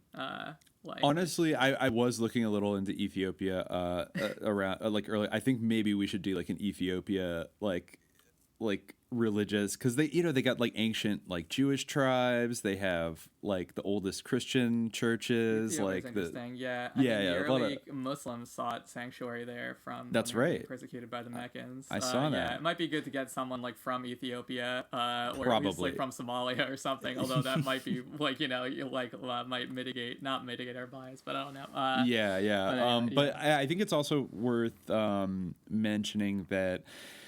I don't know exactly what years that Josh Harris was in Ethiopia, but it was, I think, still a sort of pro-Western monarchy until 1974, when a Marxist military coup overthrew the king and established a pro-Soviet socialist government. And according to other articles, Josh Harris's dad died in, I guess, if Josh Harris was born in 1960, he died when Josh was 15, so he would have died around 1975, right at the time that this new government took over and actually kicked out a lot of the Peace Corps and Western NGOs and people like that they probably rightfully suspected of being CIA fronts.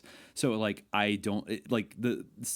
Josh Harris's CIA father, it is incredibly hard to find information on him. I just managed to find his first name, Ted, in the book about Josh Harris. I think it's called Totally Wired, The Rise and Fall of Josh Harris and the Great.com Swindle by Andrew Smith. And I just found it yesterday, and it's such a common name that Ted Harris doesn't get you very far. Yeah. But I don't know if that had anything to do with I don't know, his relatively, it seems early death, but just kind of I guess there was a lot going on in Ethiopia back when his dad was stationed there. So one day maybe I'll find kind of a more, some more snippets about what his dad was doing, because all these hipster people around him don't seem to think that's significant at all. And even though Josh Harris doesn't ever bring it up oh, my dad was CIA, he's clearly told people that's why they know. But I don't know, once the 9/11 thing happens, he starts to sound way more conspiratorial. For example, he goes back to he comes back to America in 2013, and that's where the filmmaker Andy Timiner meets up with him and shoots a kind of short follow-up documentary to We Live in Public that you can find on YouTube. He's living in Las Vegas. Yeah, in a kind of rough, the dingy apartment. Honestly, speaking of his sort of sketchy connections to acts of mass violence, his lifestyle kind of reminded me a little bit of Stephen Paddock, the Las Vegas mass shooter. He was doing playing poker. He seemed to be kind of living this nocturnal existence. There's not much footage of him during the day in the the documentary. He said he was playing poker professionally for a couple of months. I don't know, a lot of it online apparently. So it was very most of weird. it online.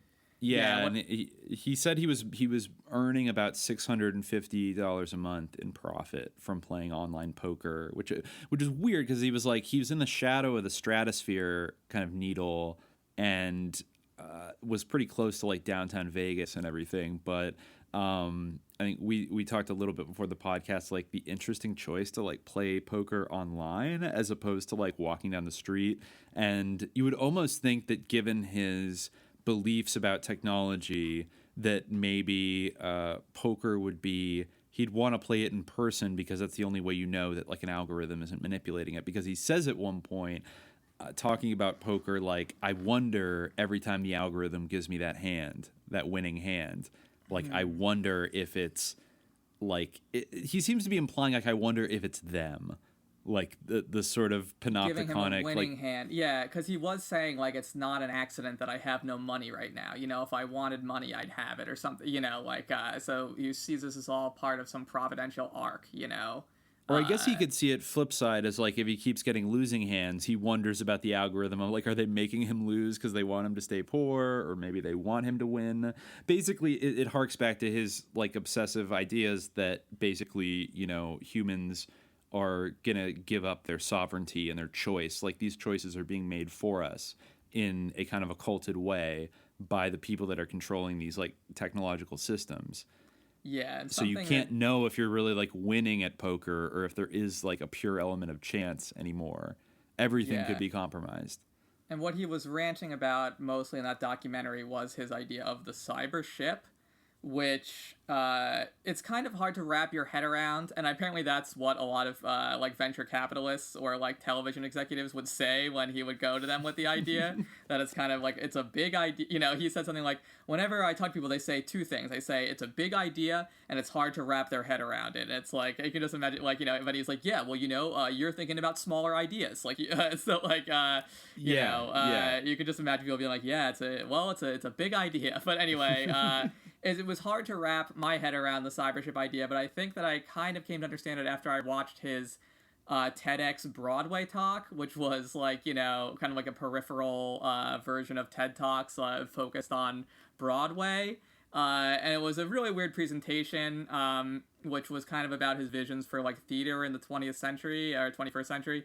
And he was you know, talking about what he would do if he were young, you know, if you were one of these young kids at Columbia or Yale, he would create sort of, first of all, to model this, he has everyone in the audience take out their smartphones and, like, shine them. And then he's like, let's have Melanie, the Great White Way, come out, and she's going to film you. And, like, some girl in, like, a white shirt comes out and starts filming them, like, in reverse. And then he starts doing his thing where he's like, just like, boing, boing, and like, you know, doing his Luvvy comes out for a minute. Yeah, he meant, like, that was Luvvy, my virtual self, you know, and but that was to model his idea of like the virtual or like something like the virtual bandstand. Basically, the idea is to create like a technological singularity on stage almost, where the audience texts their like ideas or their thoughts to some kind of receiver. That's where like kind of the orchestra pit would be in a like typical like Broadway theater setup, and somehow those people then relate, like they process this information and sort of transmit it to the stage, and then so there's like a, you know, an instant or quasi instant somewhat mediated feedback, like direct, like, you know, between the audience and the stage, like somehow there's like a responsiveness mediated by this digital bandstand. So that's basically, like, before I heard that, I could not understand what the hell the cyber ship was supposed to be all about. But the basically the cyber ship is that on like a planetary scale, where there's this massive ship. I don't know if it's on the ocean or if it's in the sky. It's very hard to tell. Or in cyberspace. Yeah, but it almost seemed like he was saying that it was going to be in the sky, because he like referred to the stratosphere needle as being like the cyber ship needle, and there were also some virtual illustrations of like, you know, things going up. It almost seemed the cyber ship was going to be, and of course the ship, you know, going on, but it almost seemed like the ship was going to be some physical node or place that would receive information, then it would be processed, then it would go to like the master channel, and it was basically the same idea that he was trying to get out there. It almost sounds like a TikTok house or something. Yeah, exactly. Like a TikTok house that would like somehow mine all these ideas. And everybody wants to get into the TikTok house, but you have to like earn. You have to earn points. I think, didn't he say it was something about like how like you would liking get is paid. inefficient? Yeah, you would get paid to like. If you're working online, you somehow get paid out of that For your attention.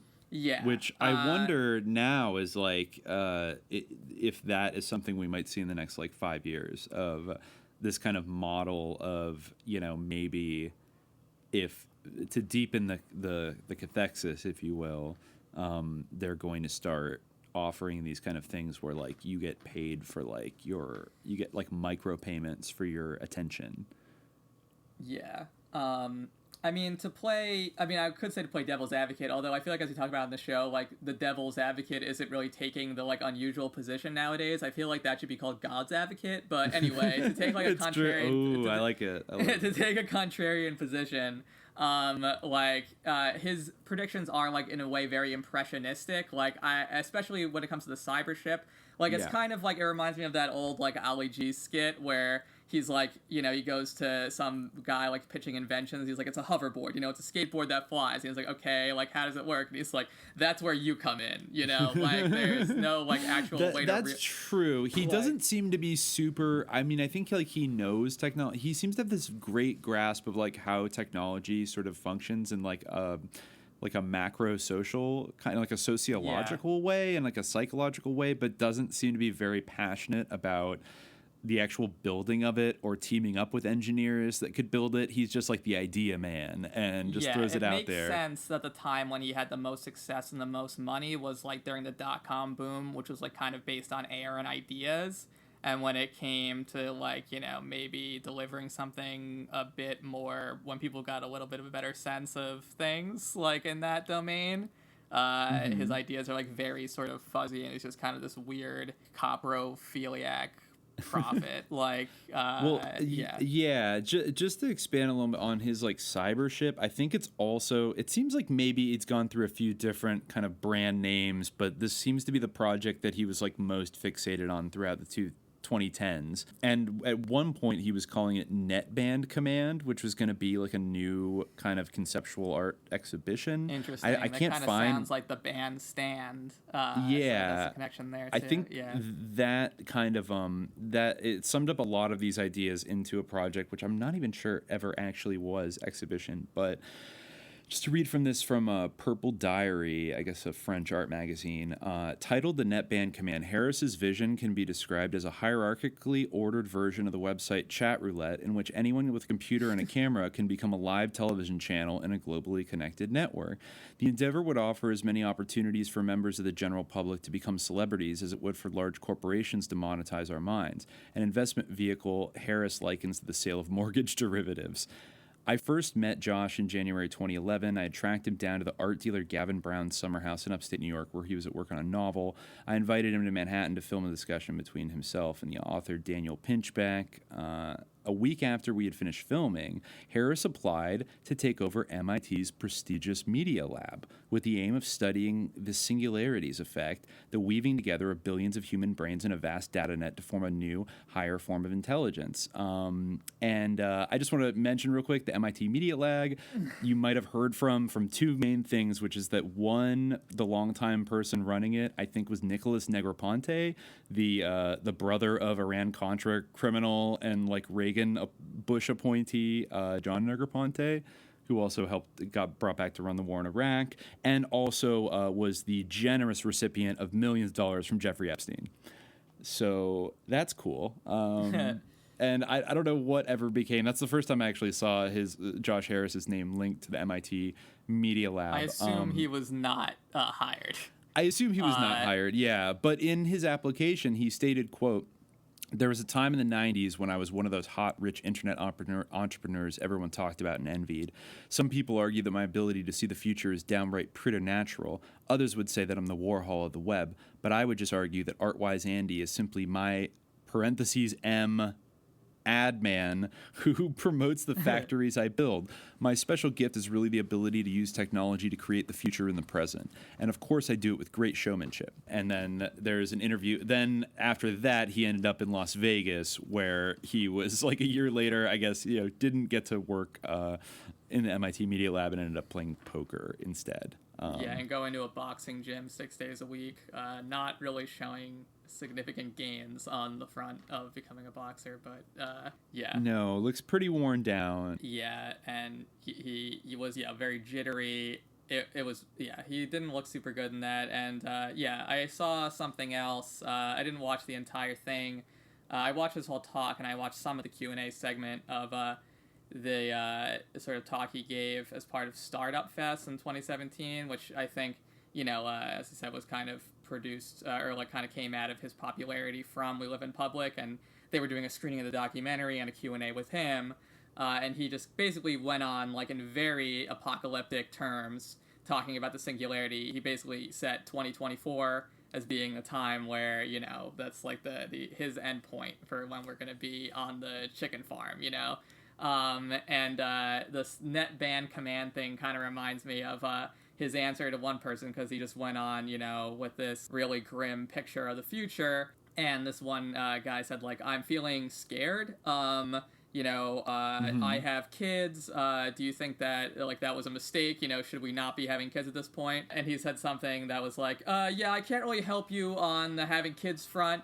I guess if I were you, what I would do is get your kid into a cyber army, create a cyber army, and put your kid in it, so that you can resist, the technological domination. I don't know. Don't talk of dust and roses, or should we powder our noses? Don't live for last year's capers. Give me steel, give me steel, give me pulses unreal. He'll build a glass asylum with just a hint of mayhem. He'll build a better whirlpool. We'll be living from sin, and we can really begin. He's Savior, Savior, sure. Hear me, I'm graphically yours. Someone to blame us, someone to follow, someone to shame us, some brave Apollo, someone to fool us, someone like you. We want you, big brother, big brother.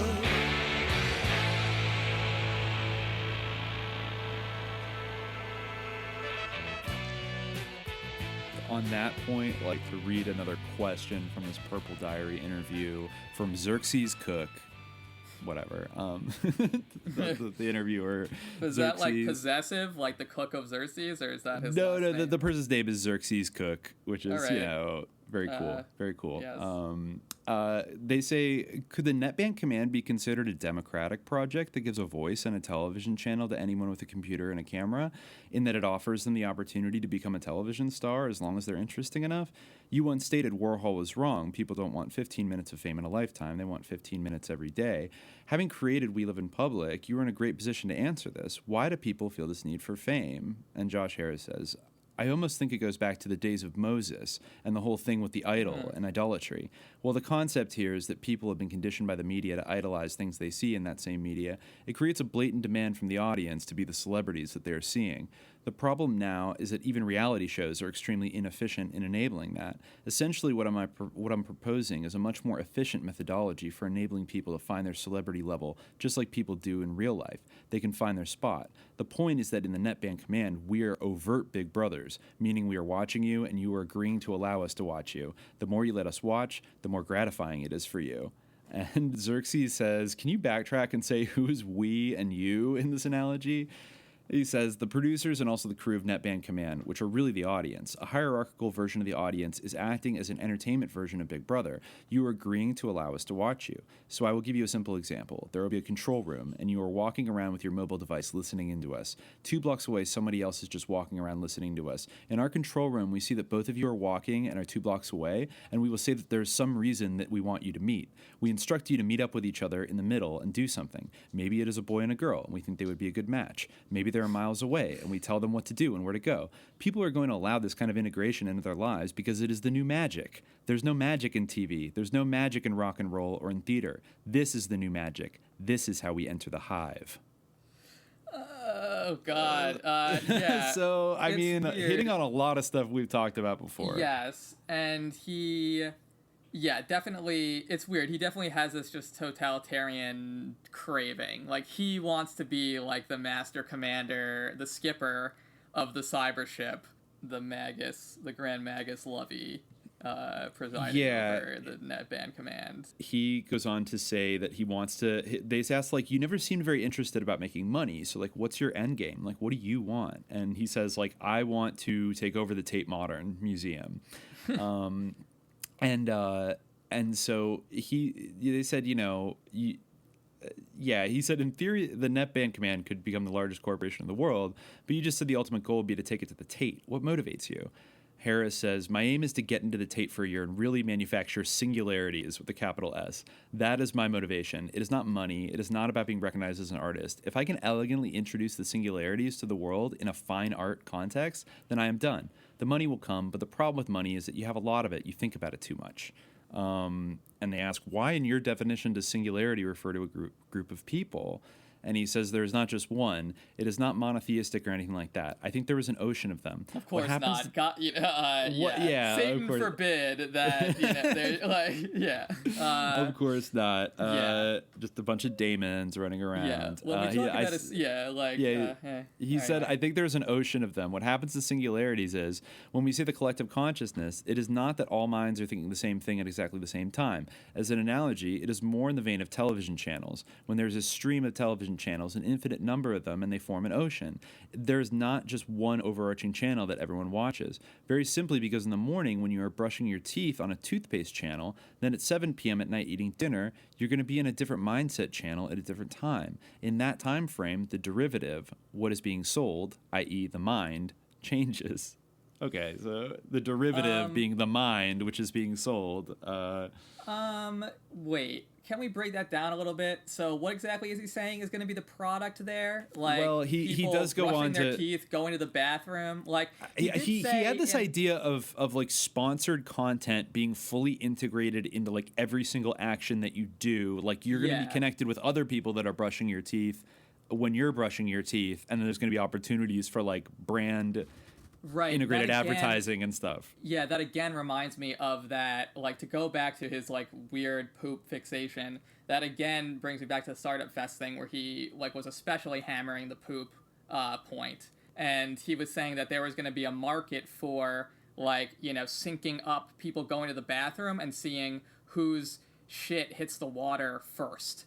Like, people taking bets on it or something. Like, like creating economies of like, digital currency economies. Yeah, like when you go and like when you go and hit the markets. toilet. Yeah, exactly. When you go and like, sit down, like it will match you with like an opponent who's also just sat down, and then people will like bet on who is gonna. You're like literally like that. He said that in his Startup Fest talk. Like I'm not. Wow. Like, that might be like a slight variance from what but the principle is the same. Like, he said there would be a market for competitions to shit first. I mean, that is what a horrifying but appropriate metaphor for kind of the world of social media. It's like betting on who can shit, who can like expel shit.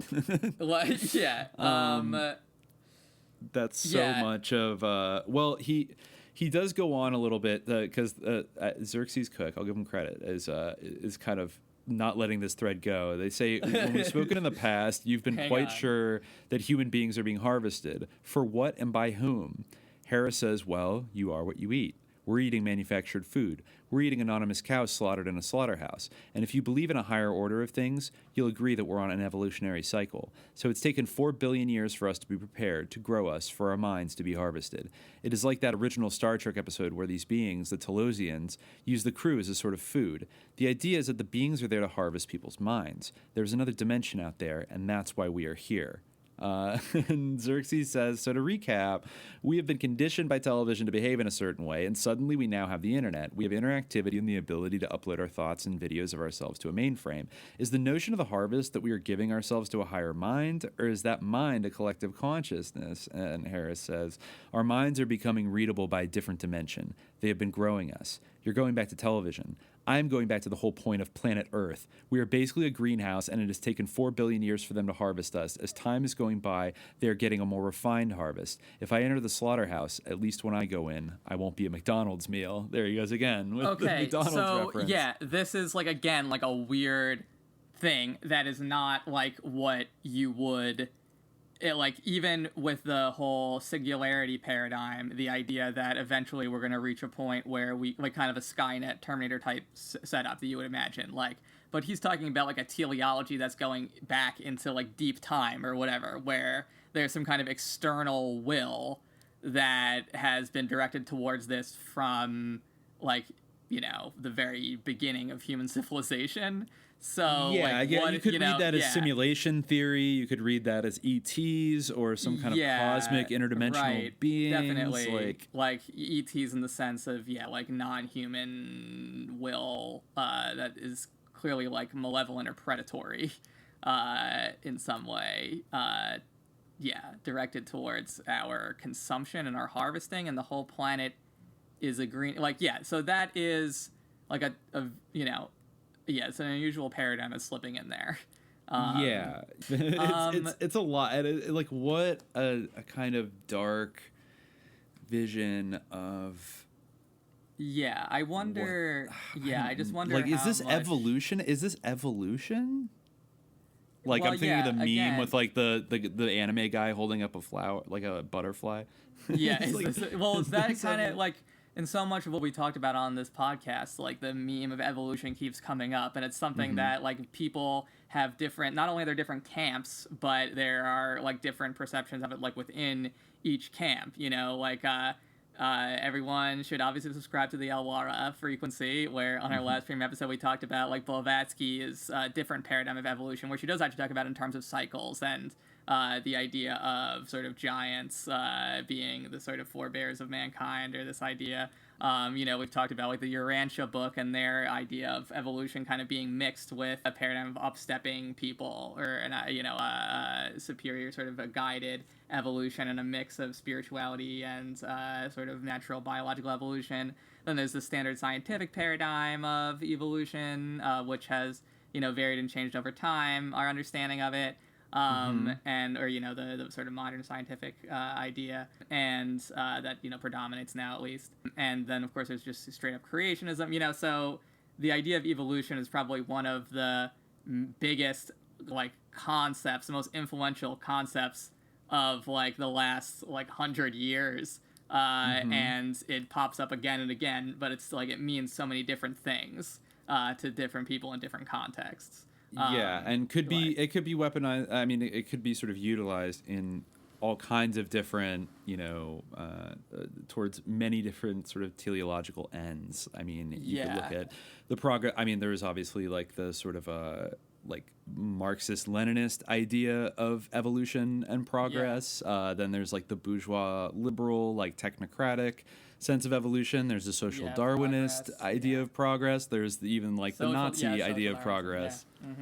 And they all, I mean, everybody's committed to some idea of progress, and I don't know if I can... it's interesting, like, how much, like, there's definitely something to, the fossil record and the evidence that we have for evolution, but it's amazing how much, and, not to say that there weren't, like, poisonous ideas or bizarre beliefs or social discord like prior to the popularization of evolution, but it's amazing like what a mimetic like virus it's been like proliferating all like the whole like this idea of like, you know, evil, like an evil will, humanity being cultivated by like an evil will from like our inception for like harvest or whatever, or even for like a positive end, you know, being cultivated by benevolent like external forces, like, but yeah, that's like not sort of monotheistic, and it is somehow like this whole like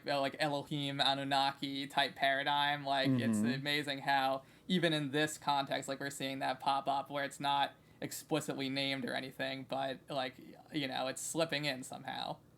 And nonetheless, and I think there's a resonance with his idea of Xerxes here quotes in kind of paraphrases Marshall McLuhan's famous quote that basically, I think it was Marshall McLuhan, that basically like we create ourselves and then we create tools and then mold ourselves to the uses of them. Yes. So you know what kind of reminds me of is the Rocco's basilisk thing. Oh that too. There's a lot of that there's a lot of that vibe in a lot of the things Josh Harris says about we're creating singularities, like they are out there. They want us to bring them into existence. It's almost like summoning demons in a way. But he has this kind of inevitable, there's an inevitable kind of subtext to everything he says that, you know, you can't stop this. Like, it's going to be the way and unfortunately he's been right for the last 20 years, is that you kind of can't. But isn't life made possible by not knowing everything? I don't know where you got that from. It's not that living in public is going to be imposed on us. We're going to be conditioned to ask for it. Fourth quarter 2004, I'll roll out the consumerized version of We Live in Public. And I'll charge them for the platform, and I'll charge them for recording their lives to disk. Now you can have it too. We'll probably start to wrap up here, but I did want to read one more quote from this Purple Diary interview from 2013, which I think sounds pretty relevant to the way social media is functioning right now in 2020. So Xerxes Cook asks, by offering large corporations the chance to sponsor channels or certain parts of the day, like Crest sponsoring Breakfast Hour with Cindy Crawford, which you've given as an example in the past, does the NetBand command give corporations more power over us and allow more intrusion into our privacy rather than giving the public more power to communicate among themselves? And what is the trade-off here? Harris says, the NetBand command is its own government. You can't get away from the fact that people have to buy and sell things. There has to be a commercial element in life, otherwise all the wheels stop. As this interview is for Purple, I will give an example from the fashion world. The other day, I walked into the Louis Vuitton store here in Vegas, one of the biggest in the world, and there were just 4 people inside, 3 employees and me. It just doesn't make sense, right? Those 3 employees don't really care if I show up in the store because most of the time they are in the cloud communicating with buyers from a virtual world. In the NetBand command, the store will be used as a runway, and people come into the store and walk down the runway. The professional employees in the store are really acting as engineers and anchors like we would see on CNN, guiding the programming. The people walking down the runway are being watched by and are communicating with people in the virtual world. As for the people in the virtual world, some of them are Louis Vuitton employees, but most of them are Louis Vuitton channel people who are helping the person walking down the runway put a look together. At the moment when they are walking down the runway, the job of Louis Vuitton is to pick the right people sitting on the sides of the runway to help them dress and guide their purchase. Most likely, the people that are helping them put themselves together have already virtually communicated and know very well the person walking down the runway, even though they're not physical friends. They are virtual friends. So that not exactly like I'm trying to picture this in my head, like what he's practically talking about. Mm-hmm. What does that sound like to you? It does also remind me of some of the stuff that he said in his Broadway talk about how he wanted people to be kind of paired up with who they would be sitting with at the show beforehand. And then that they would go out to eat before the show and maybe go to drinks after the show. And all of that would be like a product that could be sold by the producers of the Broadway show itself. And it's the same sort of thing where he's trying to monetize like all the social interaction around these things. Like, just annihilate every remaining aspect of like interiority for human beings. The same kind of principle. Yeah. And a lot of this stuff did remind me of, I think in a way that it hasn't come to pass yet in the way that he's talking about it, where like every Broadway producer and every clothing manufacturer, like a Louis Vuitton, is going to build up some version of this tech just for their own service. But what I think the way that Silicon Valley has ended up accomplishing this in another way is by building these monolithic social media platforms that then get adopted. It's like they're already built to be kind of universalized and integrated into all different types of activities in business. So then everybody ends up integrating with Twitter or integrating with Etsy or Facebook or you name it, or Pinterest or things like that. And then you do get a certain, or it made me think a lot about like advertising fashion on Instagram. I know that a lot of people can relate to probably especially female users of Instagram, the sort of nonstop and ever more sophisticated barrage of clothing advertisements. Yeah, I get the same thing. I get tons of clothing ads for all sorts of things, like for sweaters, for everything. A lot of the time I get, I don't know, maybe because I'm Muslim, I get like kimono ads, like and stuff like that, like weird, like kind of like otaku like fashion or something, like I'm Muslim, not a weeb, but anyway, I don't know what it is, but yeah, like harem pants and stuff, but yeah, and there's really no way to stop this sort of surveillance in that respect. I definitely see the thing where like I've tried so hard to get these these programs to stop listening to me, but I just am thwarted every time. There's no way to do it. And I think everybody's had this experience now. I remember a few years ago, it must have been when like the algorithms, were developed. But I remember maybe it was like 2016, 2017, that it was almost like a recurring joke you could make with all kinds of, different friends and family of like, have you ever noticed that when you're having like a in-person conversation with somebody and you're mentioning certain subjects and then you go on a social media app later and like all the ads on Instagram are referring to what you talked about, or even in very invasive ways, like if you're things that you've handled in a store, like if you've like looked at Oreos or something like while your phone camera was out, like you'll be getting like it's very it's extremely invasive and granular, and probably just like they probably have access to the data of what you are buying in the store. So if you buy something, obviously, like the credit card companies probably have some. You could imagine like a lot of the rewards programs at different grocery stores when you swipe that card to get savings. It's almost like what you're actually like the amount of savings is the exchange value of your data going to like data analytics firms or something to be reharvested into Facebook or Google and things like that. Obviously, I think by now everybody understands that anything you type in physically can be used to sort of calculate your interest. But also, maybe we mentioned it talking about Cambridge Analytica, how like even the scroll time, like I know that actually the Social Dilemma documentary talks about this, where like linger time, I forget the exact term for it, but the amount of time that you pause on something when you're scrolling down the page is calculated. So the algorithm can tell that, like you're mildly interested in this, even in like an infinitesimal, like 2 seconds you stopped on this, like it factors that into what it's selling you. And in some cases, it does come out with things where it's like, in some respects, it's oddly good at predicting like your style or what you might actually be into, which of course makes it effective advertising. But then sometimes you'll get things that just feel like off. Like it's like the algorithm is making assumptions about you based on little bits of your life that it's surveilling, and it comes out. Yeah, I think Josh Harris's thing is that like there's going to be a tipping point where suddenly this machine actually knows you better than you know yourself. Like where you'll be like, oh, are you kidding me? Like you think I'm an otaku or something, like or whatever. Like it'll suddenly have this mastery over you. Like and you're right. Like I mean, he is right. I'm kind of having this realization like now as you talk about it, like we've all just tolerated this almost because like it seems so benign or like not truly like, you know, self-aware, but there could easily be that moment where suddenly this thing actually does have a greater mastery of, like, you know, how to use this information, or this is kind of closing in on us.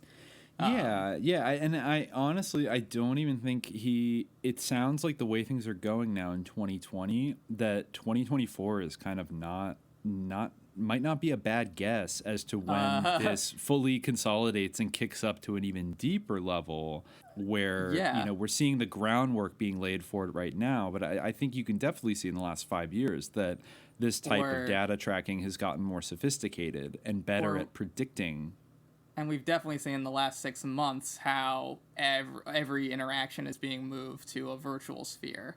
Like, more than before in a huge way. Like, you know, I would like Zoom weddings, Zoom funerals. I remember seeing on Twitter that it was going around. I assume it was real, but I think it was like from, I don't know, it was either a high school or a college professor that was sending out an angry email to their students saying that, I don't know if this is a functionality within Zoom or like an extra app you can get if you're a boss or an educator, but that basically like somehow they were studying the analytics of like where your eyeballs were at on the screen.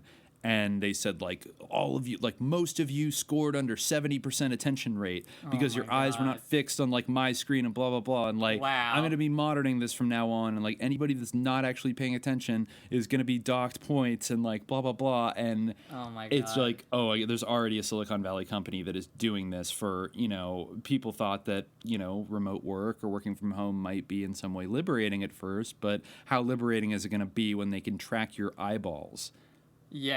On the webcam and see whether or not you're hard at work or paying attention. This is like a level of surveillance. And the work-life divide starts to deteriorate even further. You know, like, what does it change when, you know, you punch out for the day? Like, they're going to stop monitoring you, like, or the, you know, the services that they use, like when they click, like, I accept, you know, on your behalf.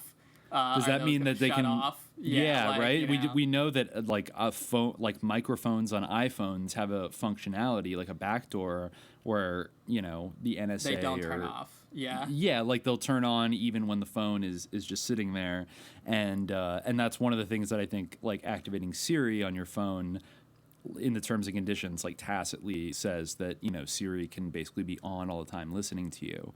And then I think it's naive to think that that information is not going into these big data farms and is being used to, as Josh Harris, like, kind of predicted, to condition you in, like, a two-way, like a lab rat experiment where, and like an ever-increasing, sophisticated feedback loop, to the point where you have to wonder at what point is this thing actually shaping your personality in a very fundamental way.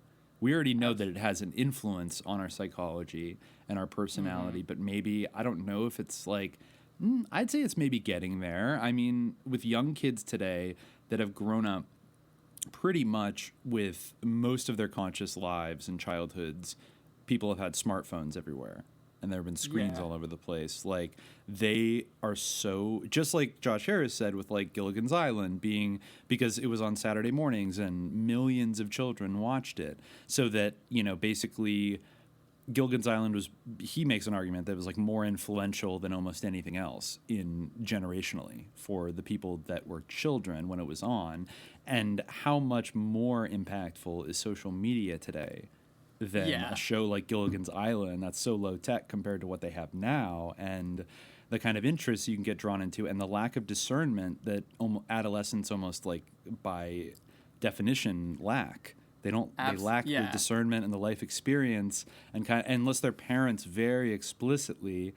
But even, of course, you know, adults don't fully understand the system either. Absolutely, it shapes. We're trying to figure it out. I mean, we just did our episode about QAnon, where we see how susceptible boomers are to this type of thing. Like, in fact, as we were talking about this, I'm thinking about like this show, you know, like it's interesting to think like, you know, how the work that we do for this is going to be mined and instrumentalized to create like QAnon 2.0 to psyop like all Americans, you know, like you can't like, rule it out. You can't rule it out. You know, to think that hoping, we're hoping that, like, you know, the listeners can stay vigilant and, like, you know, wake up and then use that information, like, themselves and not, like, be outwitted by, like, machines or, like, Silicon Valley, flesh machines. Mm-hmm. But, like, that's a gambit. It is a gambit. You know, it's in our hands. You know, it's not a sure thing. You know, no, we could, like, one can hope, inshallah, like, all this work is not just, like, going to be mined and farmed by... recapitulated that, you know, in the sort of Debordian sense, like recuperated into the machine of domination. I think we can definitely say that they will, like, try. Maybe not, you know, not to say, like, this in particular, but, like, this type of thing that anyone does, you know, anytime. Well, Certainly I think, that always happens, but I think that there needs to be... Like, you know, Josh Harris himself said there's going to be that moment where we see the door closing and we can get out. So, like, we just need to be prepared to take advantage of that. You know, if, like, his predictions are true, that is part of them. So we just need to do, you know, not let the door close. No. And I think maybe, like, one of the primary objectives of this podcast is to make people deeply, like...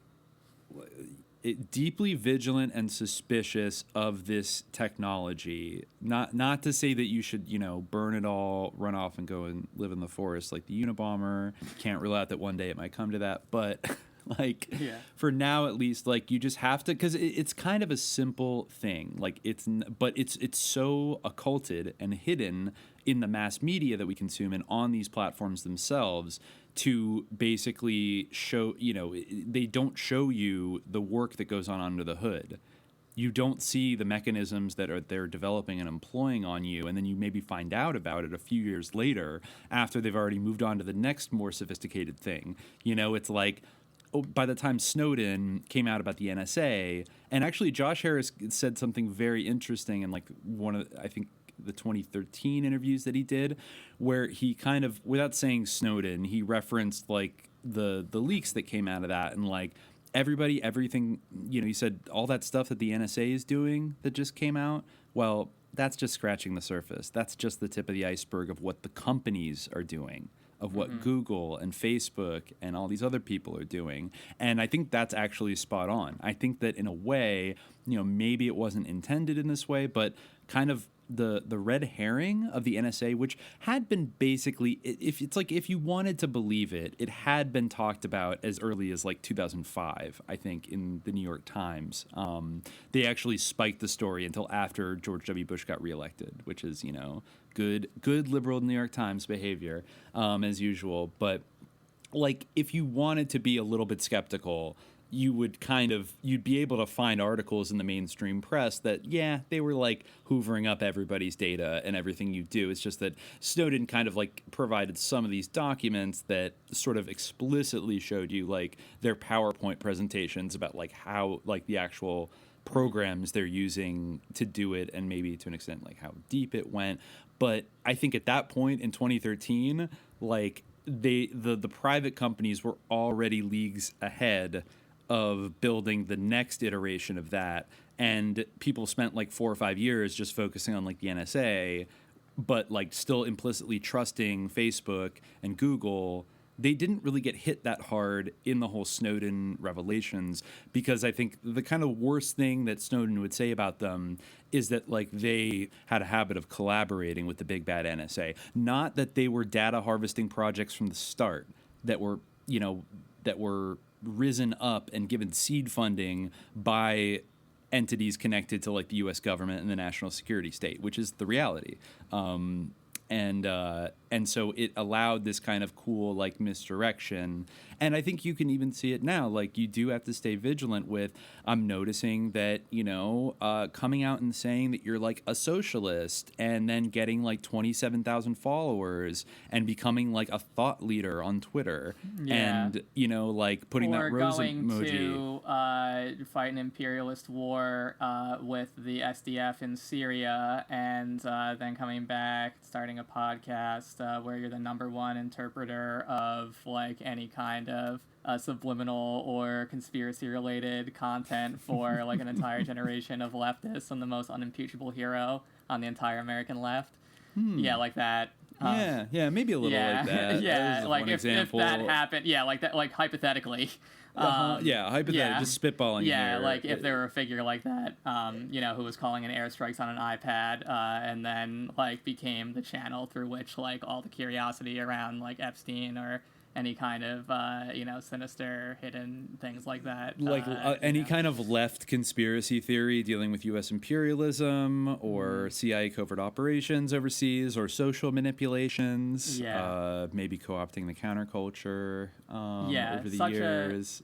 Such a hypothetical person would be like, a good example of what you're describing. And even more, what I've noticed now, which has been getting a lot of controversy on Twitter, is the sort of phenomenon of left veterans, socialist vets, and to what degree should we trust them or let them into organizations, or, are they canceled forever for being imperialist stormtroopers, or can they change? And, did they get radicalized by their time in the army, or, were they just the victims of the poverty draft, which is like a new term that I've seen floating around. And there are a lot of these accounts, also a lot of them, they're like, they have an OnlyFans, and they're like posing like in like naked with like an AR-15 and like a Soviet flag, and suddenly they're all like, ooh woo, I'm a Stalinist, like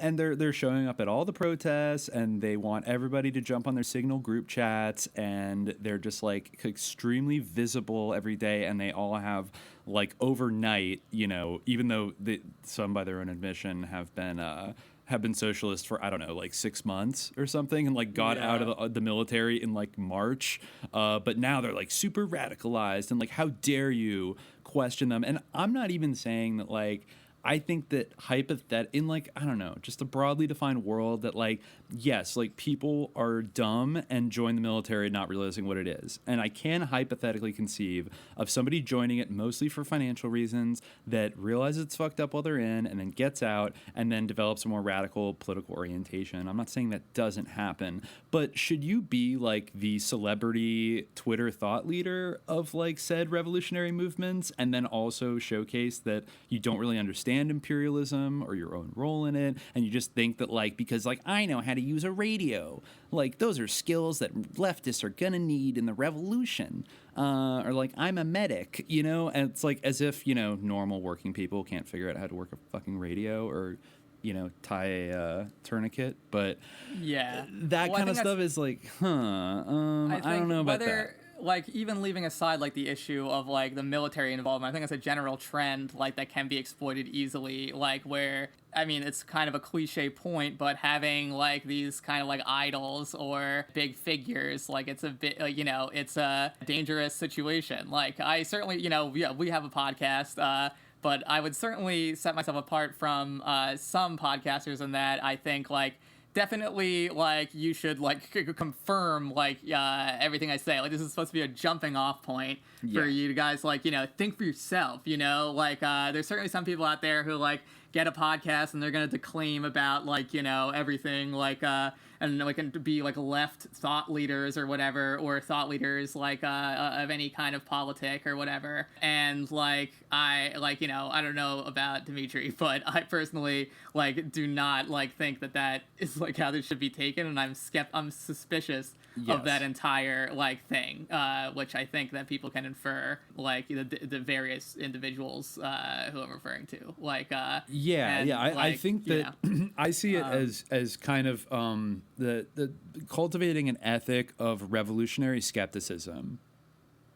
but also a kind of openness to consider things that are not like, you have to juggle both. Like, you have to be skeptical of things that seem to be almost predisposed to appeal to you and your tastes and your, in your interests, but then simultaneously not close yourself off, like certain podcasts that I've listened to that cover QAnon that are just so like drenched in snark and irony that it's like an absolute, they end up basically like even going, not just sort of mocking what the Q people believe, but even things adjacent to that, like that like sex trafficking exists in an organized crime kind of fashion.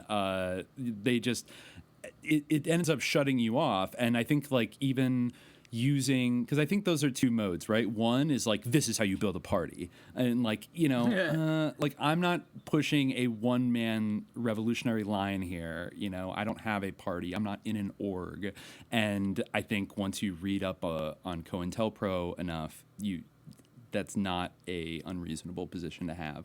I know a lot of people kind of feel that way. Like, you have to be so careful that anything that advertises itself as an org that's like Marxist or communist, like the idea that it's not going to be quickly infiltrated by, especially if it's in any way successful or is like effective, it's going to draw that fire. But then the other version of it is kind of this cloaked behind irony and sort of like black-pilled humor is, I understand the appeal of it, but then it almost, it leads you into a similar cul-de-sac, and often a cul-de-sac called, you just like vote for Bernie or suck it up and vote for Biden. That ends up being where it leads at the end of the day. And another interesting part of the whole like black pill irony is like the deflection of the suspicion. Like, people can't like engage with it honestly. It's just like, LOL, like, you think I'm in the CIA? Like, LOL, I'm CIA, which is like the mantra like, of those playing people. along, that's why, like, it's good. I like being in the sweet spot of small mid accounts. If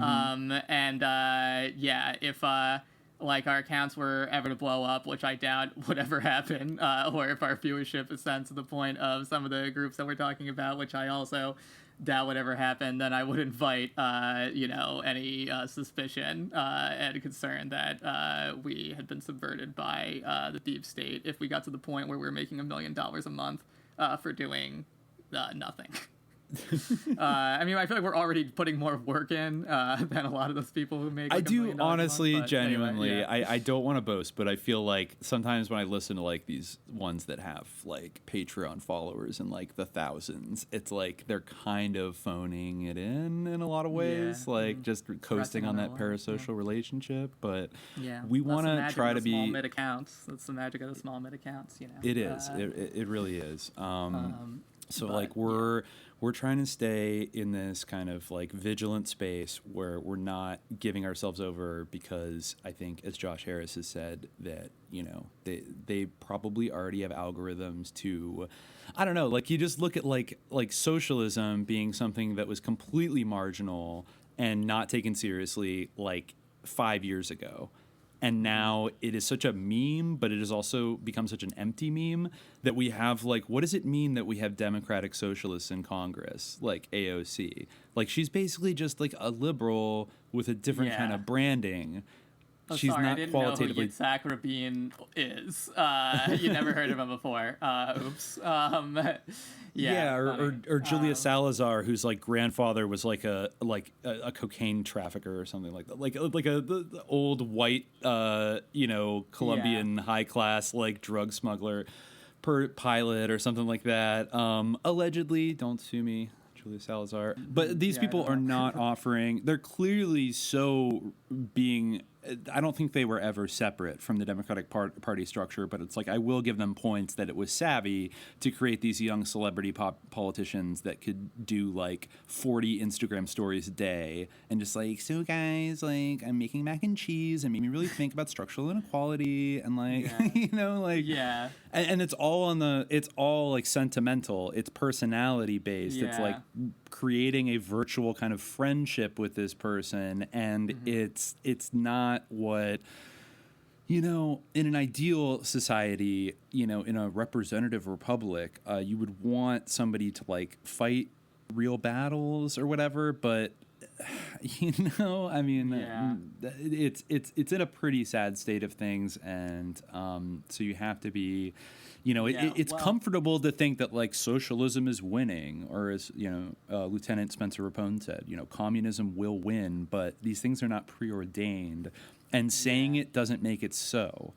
Well, we should start wrapping up, as we said we were going to do, like, I don't know, like 45 minutes ago, but, you know, or something. But, like, you know, I do think that an important point is, like, the sort of transference or the sublimation of, like, the religious instinct, or, like, the annihilation of the interiority. And, I saw this very fascinating picture of 4 conservative women sort of pressing their hands to like the door of the Supreme Court, which has all these very interesting kind of like woodcuts or you know, something, I don't know exactly the artistic term, but like these sort of embossed images of different like episodes from legal history or whatever, like frescoes or something. And I guess they're not frescoes, but whatever. Anyway, then there's this one woman on the floor just like, or on the ground, just crying as these women are standing, like, you know, in the background, like with their hands on the door praying, you know. And one sort of crying for RGB, and there's just like this sublimation of these sort of religious impulses. The thing about the inside, like, you know, even our academic philosophy, you know, is very critical of the idea of like the self, you know, or like, is there any real inside to a person, or are we all just constructed socially, like environmentally? Like, I'm not saying that our environment has no impact on us. Of course, that's not true. But like the idea of using technology to the self, like to, you know, counterbalance that, to cultivate like an inner life that's, you know, that's being attacked. And being like marginalized more and more. And I think that is like, you know, rather than putting all this energy into, you know, and of course there can be critiques of this being reactionary and being like, oh, you know, you're being religious, like saying to, you know, submit our political energy into like praying, you religious fool. But like, I am saying that like the investment that people have in these figures, like, is not healthy, and like is part of this trap that we've been describing in this episode. As Josh Harris said, it reminds you of Moses and idolatry and all that, the golden calves. Yes, exactly. Like, this is your God. And I think, I don't know, if you didn't think that the internet was inherently satanic, you know, by getting to this episode, I hope that we've impressed upon, you know, in some kind of, just in some kind of philosophical sense. It definitely is just a daemon machine that is trying to steal all our souls and kill our interiority. So like our souls have nowhere to go, have nowhere to look but to the machine and the screen. I just want to read this quote that I think you pulled out of one of these articles from Josh Harris, just to emphasize this is what he's talking about as his sort of artistic work. He wants to sort of model the singularity, and at least in this article, he's saying his point is to kind of be a wake-up call to people, and he's saying, you know, these guys at Google are saying, fuck you, we're going to put the human mind out of business. Well, I don't accept that. We're at a tipping point. We can make decisions. When people get out, you know, of his art project, they are going to look at the world, and they'll ask themselves, do they want the world that we live in now, or a chicken factory? That's the whole thing. So I think that is like you know, one of his better points, you know, a good thing. I also just wanted to add, before we wind down, Dimitri's earlier reference to the Unabomber was purely to do with his lifestyle in the wilderness. We do not promote any kind of terroristic threatening or violence at all. Good point. Good point. Yeah, it's worth mentioning, though I think we definitely should do a Unabomber MK Ultra episode. Yeah, for sure. The Unabomber is super interesting, but yeah, just you know, a lot of some similarities maybe in terms of maybe trauma they received in their young adolescence and were kind of impacted by certain CIA figures in their lives, and then like Josh Harris went on to be this like psychotic evangelist, this soothsayer of technology, and Ted Kaczynski just went on to like completely reject it and like run away from it. There's also a great documentary that I think you told me about also that is kind of net about or the web. something like that. Yeah, I think the German documentary, right? Right. Yeah. Yeah. Like we could do a deep dive on that because that gets Yeah. more into like why was he targeting computer scientists and like his kind of his animosity towards the building of the internet specifically was a huge part of his whole like bombing campaign that I think gets sort of sublimated sometimes. You could kind of say that Josh Harris, like, his plan of, like, trying to spook people with these art projects, like, kind of, like, ironically modeling, what the singularity will be like through these dystopian art installations, like, is one tactic to try to, like, quote-unquote prevent it, whereas the Unabomber's approach was to just, like, use bombs. True. So, yeah, it's similar. I think the Unabomber was more dedicated to destroying it than Josh Harris. Josh Harris had a sort of dualistic, like, wanting to bring it into existence. I mean... for sure. Yeah, he was more seduced. He looked into the abyss, and the abyss... Well, he looked into the black mirror of the TV screen. Yeah. And there's a good quote from the documentary that was like, he finally crawled into the TV, but... the control was no longer in his hands, So yes, exactly. Last question before we go. Do we think that the Quiet We Live in Public project was a sort of Stanford prison experiment that was actually covertly or in some way sponsored or requested by the CIA or associated parties to test out the hellscape of social media that we now all live in? I think kind of. Like, I think at least, like, to a reasonable extent, yeah. Like, it seems like there's a lot of spooky figures connected to it. So, like, whether or not, like, that was the purpose in the mind of Josh Harris, whether he was privy to it, it definitely seems that people were observing it and him, who might have had that object in mind. I would agree. There definitely are some sus connections. Sure. Harold Kaufman. Yeah, you had like an MK Ultra scientist there, like advising everybody, but maybe he grew up so in that stew that he sort of doesn't even notice how, or maybe he's smart enough to notice not to draw attention to that part of it.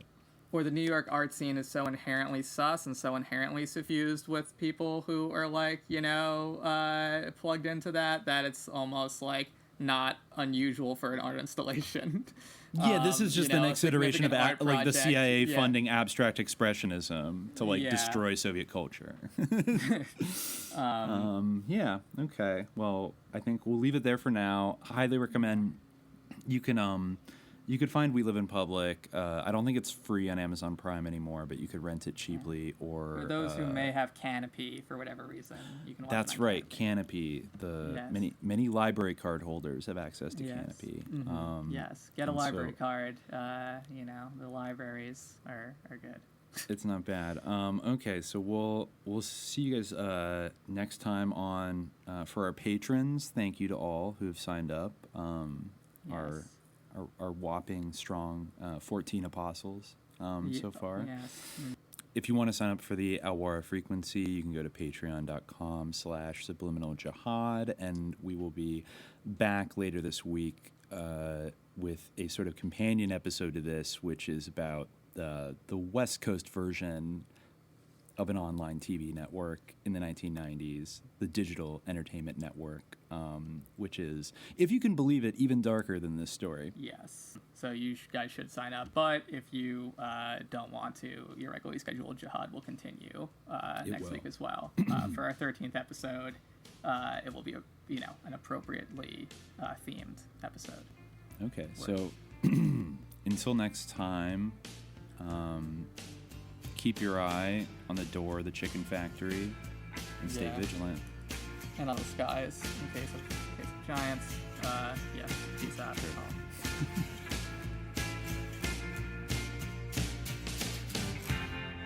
Cease to resist, giving my goodbye.